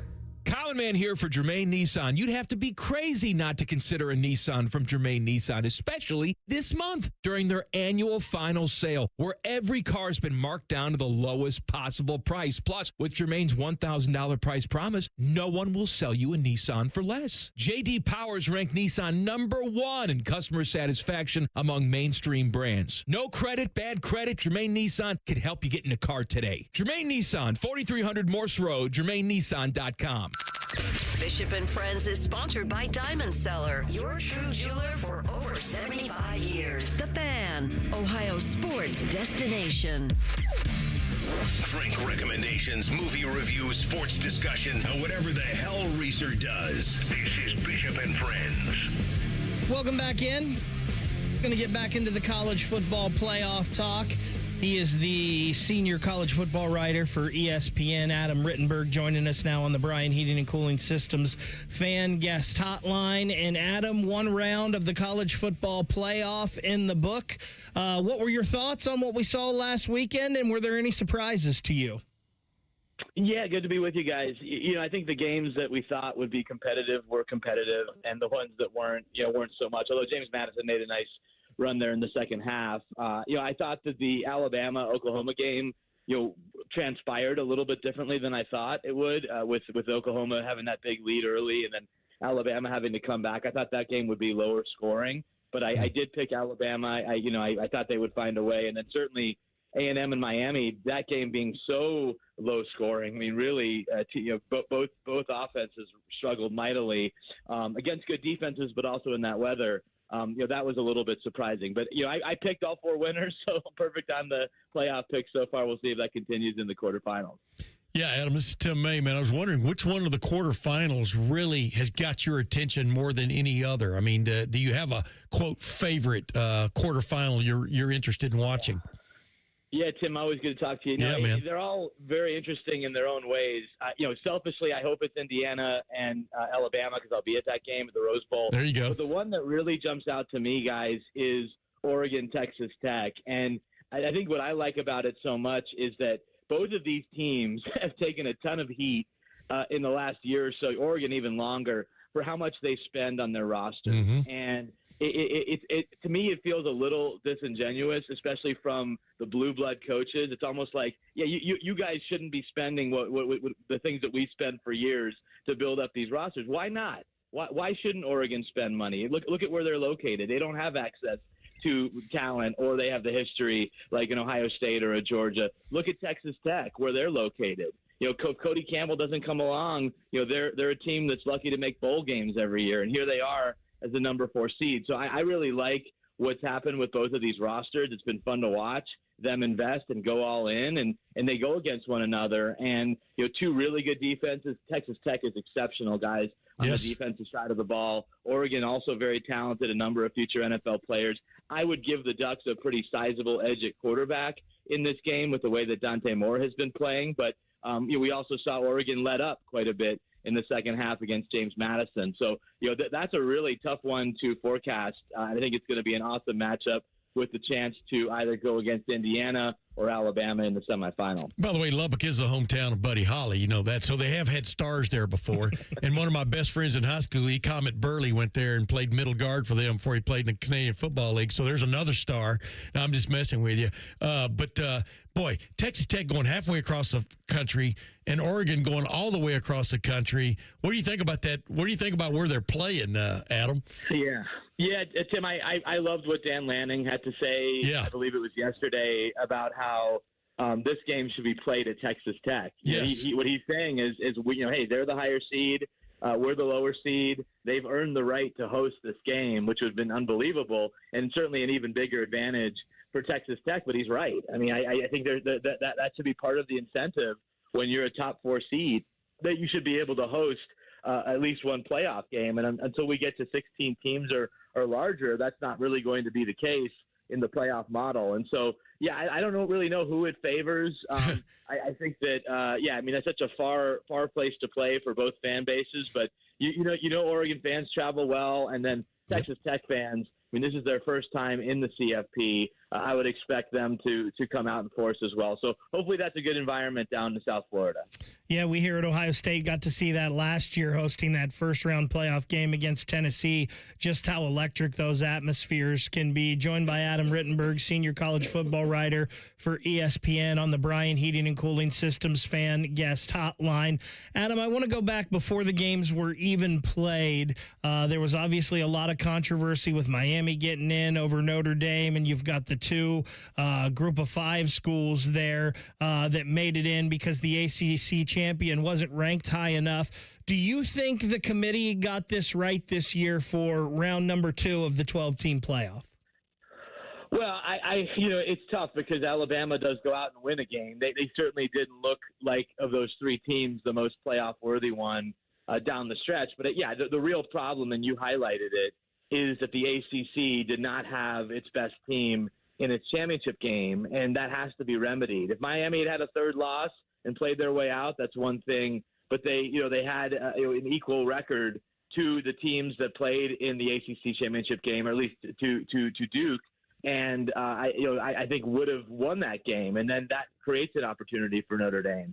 And you don't have 2 group of 5 teams in the playoffs. So I can see why they went the way they went. Miami beat Notre Dame head to head. Miami finished the season playing at a really high level, as did Notre Dame. And then Alabama didn't play at a high level, but they also went through their SEC schedule with only 1 loss in addition to the Florida State loss. So it was a very difficult situation because the ACC made it a difficult situation, and hopefully that gets remedied for the future. It just feels like every year, guys, it's like, everyone's excited for the playoff, and then we kind of realize the things about it that we screwed up, and we got to fix them every year. So, it's an evolving process. It's again, only 2 years into the system. Well, they fixed the one thing about, the top 4 teams, the 2 of them not being like, also-rans, and now all of a sudden the also-rans are still in it. Now everybody's upset about that, even though they got rid of their conference championship kind of thing. I mean, where do you think this is going, Adam? Do you think eventually it's going to be a 16-team playoff with basically the top 16 teams, no matter how they fall? Well, Tim, I unless the Big Ten dramatically changes its position, I don't see that. The Big Ten has dug in on having more automatic qualifiers, not fewer. Yeah. And I don't know how this particular selection impacts that. I'd be surprised if they walk it back and say, now we have full faith in the committee and we're good with whatever they want to do, top 16, or we'll kind of ride with that. I don't think that's going to happen, and so that's why you have an impasse between the Big Ten and the SEC, because the SEC's model, which is more at-large heavy, is the favored model, even by Notre Dame. Which again, of course, makes sense, that's the only way they're going to get in. But a number of the other conferences want that model. As long as the Big Ten doesn't, I think we're going to stay at 12. So my prediction for months has been we'll stay at 12 in 2026, and then we'll see if we can find agreement on a model that the Big Ten and the SEC can sign off on, which would be bigger. But I just can't see that model not being, at least partially automatic qualifiers. Hey, back at home real quick, your early take on Ohio State, Miami. Just what's your take mainly on Ohio State? And obviously we all saw the Big Ten championship game. They could have won that game just like they lost it, if you follow my drift there. But what's just your take on that matchup, but especially Ohio State? Yeah, Tim, it's interesting because, Ohio State benefited so much from playing earlier last year in the playoffs. I do wonder if they'll benefit from having a little bit more time to digest what happened in Indianapolis and then make the corrections that they'll need against a team that, I think we all agree they should beat, but has some strengths that could give them problems, namely the defensive line. I mean, Ohio State's offensive line didn't struggle that much, even remotely that much, all season as they did against Indiana. And now you're going to go against, maybe the nation's top pass rusher in Reuben Bain. You got Hakeem Messidor. You got other guys who can get to the quarterback. You saw what they did to Marcel Reed in that first-round game. So that would be my concern if I'm Ohio State. I don't think Miami is going to put up a lot of points on you. I think if you play a relatively low mistake game, you're going to find a way to win. But I think this is a time, if I'm Tyler Bowen and I'm Ryan Day, to challenge that offensive line and say, hey, guys, you didn't play very well against Indiana, and let them stay in the game. You're going to face a real test again with some NFL-level talent coming at you in Miami. So I think that'll be a really interesting subplot of this game. I just look at, Marcel Reed's a nice player, guys. He's a guy that makes a lot of mistakes. I saw it all season, even in that Notre Dame game. I look at Julian Sayin as sort of the opposite. Not very flashy, doesn't make a lot of mistakes, gets the ball out on time, lets his guys make plays around him. And so I think he's sort of the perfect quarterback to beat a Miami defense that's very talented. Adam, we'll get you out of here on this one. Fast forward to January 19th. Who are the teams playing for the trophy, and who's the team lifting it up?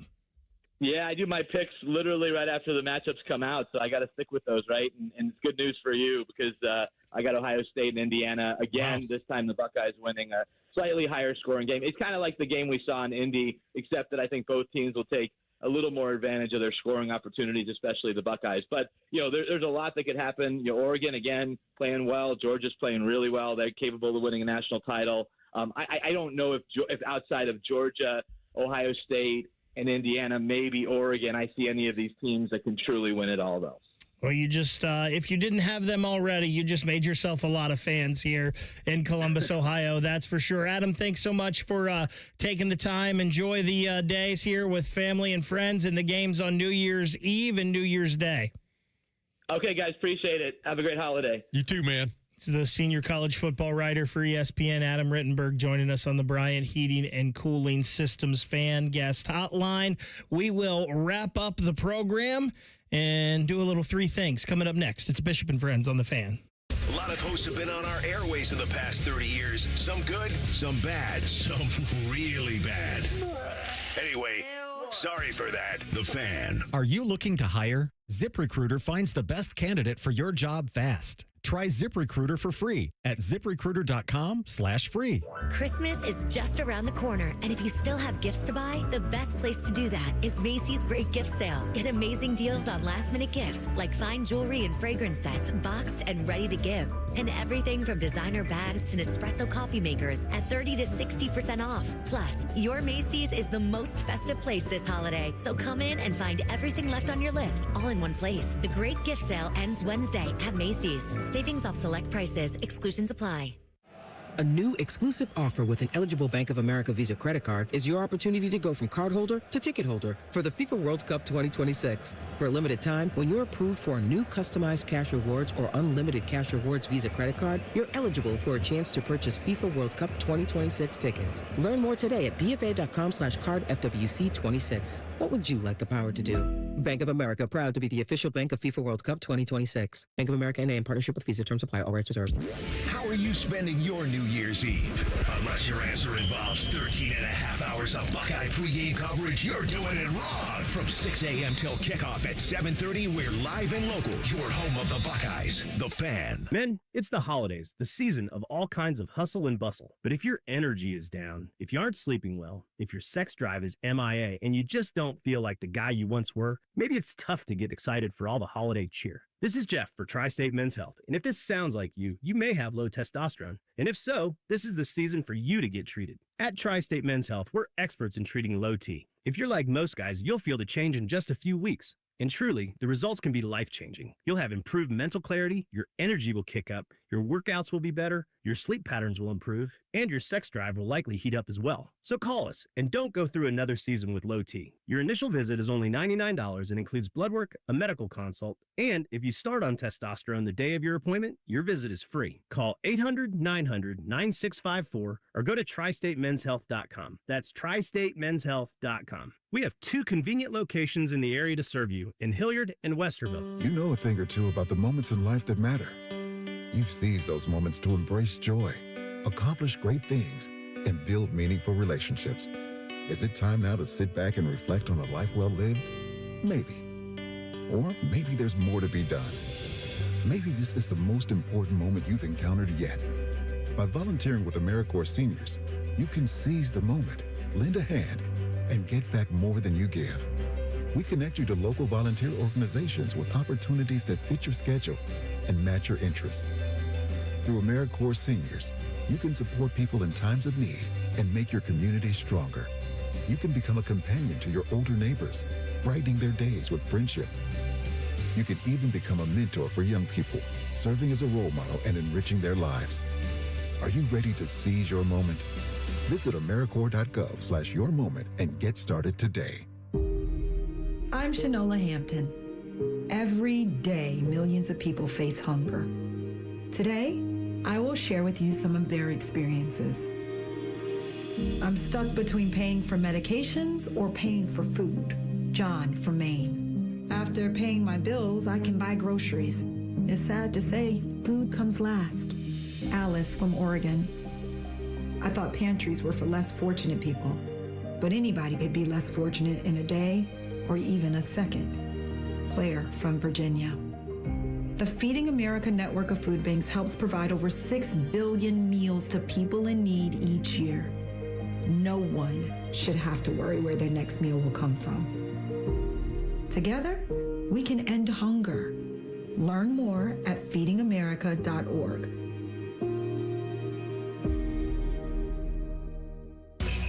It's almost Football Friday. All play and no work. Sponsored by Tansky Sawmill Toyota. Your home for football, The Fan.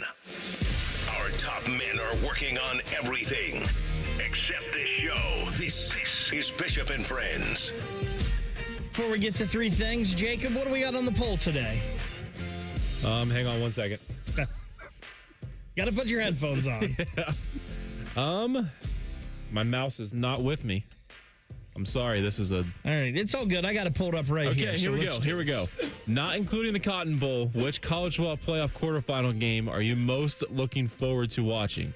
And right now, the favorite is Alabama and Indiana at 64.4%. Oregon and Texas Tech is second at 30.5%. And then Ole Miss and Georgia is at 5.1%. I understand the Alabama and Indiana from the standpoint of Indiana, obviously, here in the Big Ten, won the Big Ten championship. Alabama, a big-time program. Seeing those two, a normal college football power, a not normal college football power, playing each other. I think that Oregon-Texas Tech game is going to be fantastic, though. I think it is going to be just an awesome football game. It's going to be intriguing, that's for sure, because Texas Tech is legit. I mean, if you watched them play, they're legit. They've gone out and gotten the best team money can buy. And Oregon, I'm not sure what to make of Oregon, but Oregon's has one loss? And who was that, two? Number one. Number one, Indiana. And that trip for both of them, though, it's just wow, it's crazy when you think about it. And, of course, Alabama's going to the Rose Bowl, but Alabama, the team everybody, a lot of people thought should not have been in and Notre Dame should have been in. It's really funny that Miami and Alabama won their first-round games on the road. But I'll tell you what, Ole Miss, Georgia, that's intriguing for all kinds of reasons. It was a great game the first time. But the good news is it's going to eliminate another SEC team. So that's the good news from that game. 1, 2, 1, 2, 3 things. Sponsored by Scioto Downs. Your play, your perks, your Caesars Rewards spot. My first thing, I'm going to stay right there as not interested as I was in those first round playoff games. I thought the Oklahoma-Alabama game was good, and I was locked into that on Friday night. I was paying attention to Texas A&M Miami because that's who Ohio State was going to play in the Cotton Bowl. But those other two games, I didn't really care in the first round of the playoffs. You just kind of knew. It was That's why they're on TNT. Yeah, foregone conclusion that Oregon and Ole Miss were going to move on, and those games weren't going to be close. I'm super excited about these games, New Year's Eve and New Year's Day. I think that Alabama-Indiana matchup is going to be fun just because of what we talked about. Indiana's not used to being here. Alabama is. Georgia-Ole Miss was a great game the first time, and I think Oregon-Texas Tech is going to be fun. I'm going to be locked in. Once that Cotton Bowl starts, I'm going to be locked in for a whole 24 hours of college football.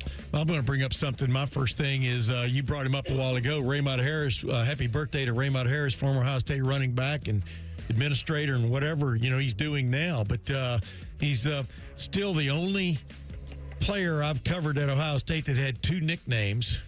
Look, of course, Carson Hinsman. I think he has two nicknames for every offensive lineman now, but these legit nicknames, the Quiet Storm and the Ultra Back, were his two nicknames, and still not clear where either one of them came from. But he's the guy that kind of stepped in when Robert Smith left the team there for a while. Remember back in, well, you may not remember, but 1991. And I've always liked Raymond Harris, the Quiet Storm Ultra Back. Quiet Storm, one of the best nicknames ever, I believe, and had a nice little cup of coffee with the Chicago Bears, right? Yes, he did. Yes, he did. He was a player of repute. First thing for me, it was a pretty big night for AJ DeBanza last night at BYU, one of the top freshmen in the class. This freshman class is ridiculous, and he's just adding to his case as maybe being the number one pick. But last night, he became the youngest player in NCAA history to record a 30-point triple-double with 33 points, 10 assists, 10 rebounds, and only missed 2 shots. Was 11 of 13 from the field. Wow. And it's the first 30-plus point triple-double in BYU history. So, big night from DeBanza. He's a heck of a player. Yes, he is. Very good. What did I see with Darren Peterson? Like, he's been banged up a lot and been out, and his family doesn't want him to come back until he's 100% healthy. Is that right? I thought I saw a quote this morning that, like, Bill Self had mentioned that they're in full contact with the family, and just it's basically all up to Peterson on how he feels, if he wants to give it a go or not. That's a bummer that he's banged up, because it was going to be fun to watch him at Kansas this year. My second thing, I'm not one. A lot of people on this show that are normally here complain about the weather a lot. I am not one that complains about the weather much. I don't love snow, but I don't hate snow. I don't hate the cold and all of that. I will say, like, when it snows, I want it to snow. Like, I want it to snow a lot so you can go skiing, you can go sledding, you can go shovel it and make money, whatever. Like, I don't want it to just spit a little bit. It's 50 out there today. Yeah. It's going to be 42 tomorrow, 49 and raining the day after that. It's going to be in the 60s this weekend. What is the day after that, by the way? I think it's Christmas. Remember, yeah. That's a bummer. And I fully expect you to be wearing shorts, too. Well, yeah, of course. But I don't like this. Like, this is one time of the year where I think we do need snow. I'm not going to be usually out here pounding the table saying we need snow. But we need snow this week. I do not like this 60 and rainy stuff this week. You're not about to sing, let it snow, let it snow. No, I'm not going to do that. We're not going to sing, but... Are you dreaming of a white Christmas? I wish there would be. My second thing is I'm on pins and needles on whether one of the gifts I ordered for my wife quite a while ago. I rarely plan ahead, but whether it's going to arrive or not, because it's been delayed a couple of times. You know what I mean? That's the main reason I like shopping in stores is when you put your hand on it and you pay for it, you got it. Mm-hmm. And so on pins and needles on where that's going to arrive today as scheduled. Second thing for me, Buckeye basketball game this afternoon at 2 o'clock. I'm very anxious to see how they respond to that close loss to North Carolina. I expect a big game. I really want to see more out of the bench. I want to have some guys build some confidence as we get into Big Ten play. And I really want to see a Tilly and Nagovin look a little bit more in this game. This is the type of game where you can kind of experiment that before you get into conference play. How many points did they get from the bench the other day? 0. I can guarantee you can't get any less from the bench. That's for sure. That's wow. 0 points. Well, he didn't really wish for a car for Christmas, did he? Final thing for me, everyone, enjoy the time with your family and friends the next couple of days. Hopefully you don't have to work too much, but if you do, be safe out there and just enjoy the time that you get here to spend with your loved ones. Wow, you ought to put that on a card. A Christmas cards. You could probably sell a few of them. I love my grandsons, Owen and Charlie. They're getting to that age. I mean, they're 6 and 4, and they really like Christmas. And boy, does that rekindle some things for you when you're an old man like myself. But I really like my grandsons, and I hope they have a great Christmas. Last thing for me. I know they will, by the way. Because you know what you got them. That's a given. Yeah. Last thing for me, it's a milestone Christmas for me because it's my daughter's first Christmas, even though she's still like in that phase where she really can't do anything. So that's pretty big for us there at home. But Rothman and Ice up next too. Dave Biddle is in for AR, and they got a power hour before the warm-up show starting at 1 o'clock, so don't go anywhere. It's not a marathon for Rothman and Ice today. It is a sprint. We will be back with you live on Friday. The best of shows coming your way the next 2 days as you enjoy the holidays. Bishop and Friends right here on The Fan. The Big Nine was a sad, incomplete place. Enter Ohio State. The rest is history. The Buckeye Show.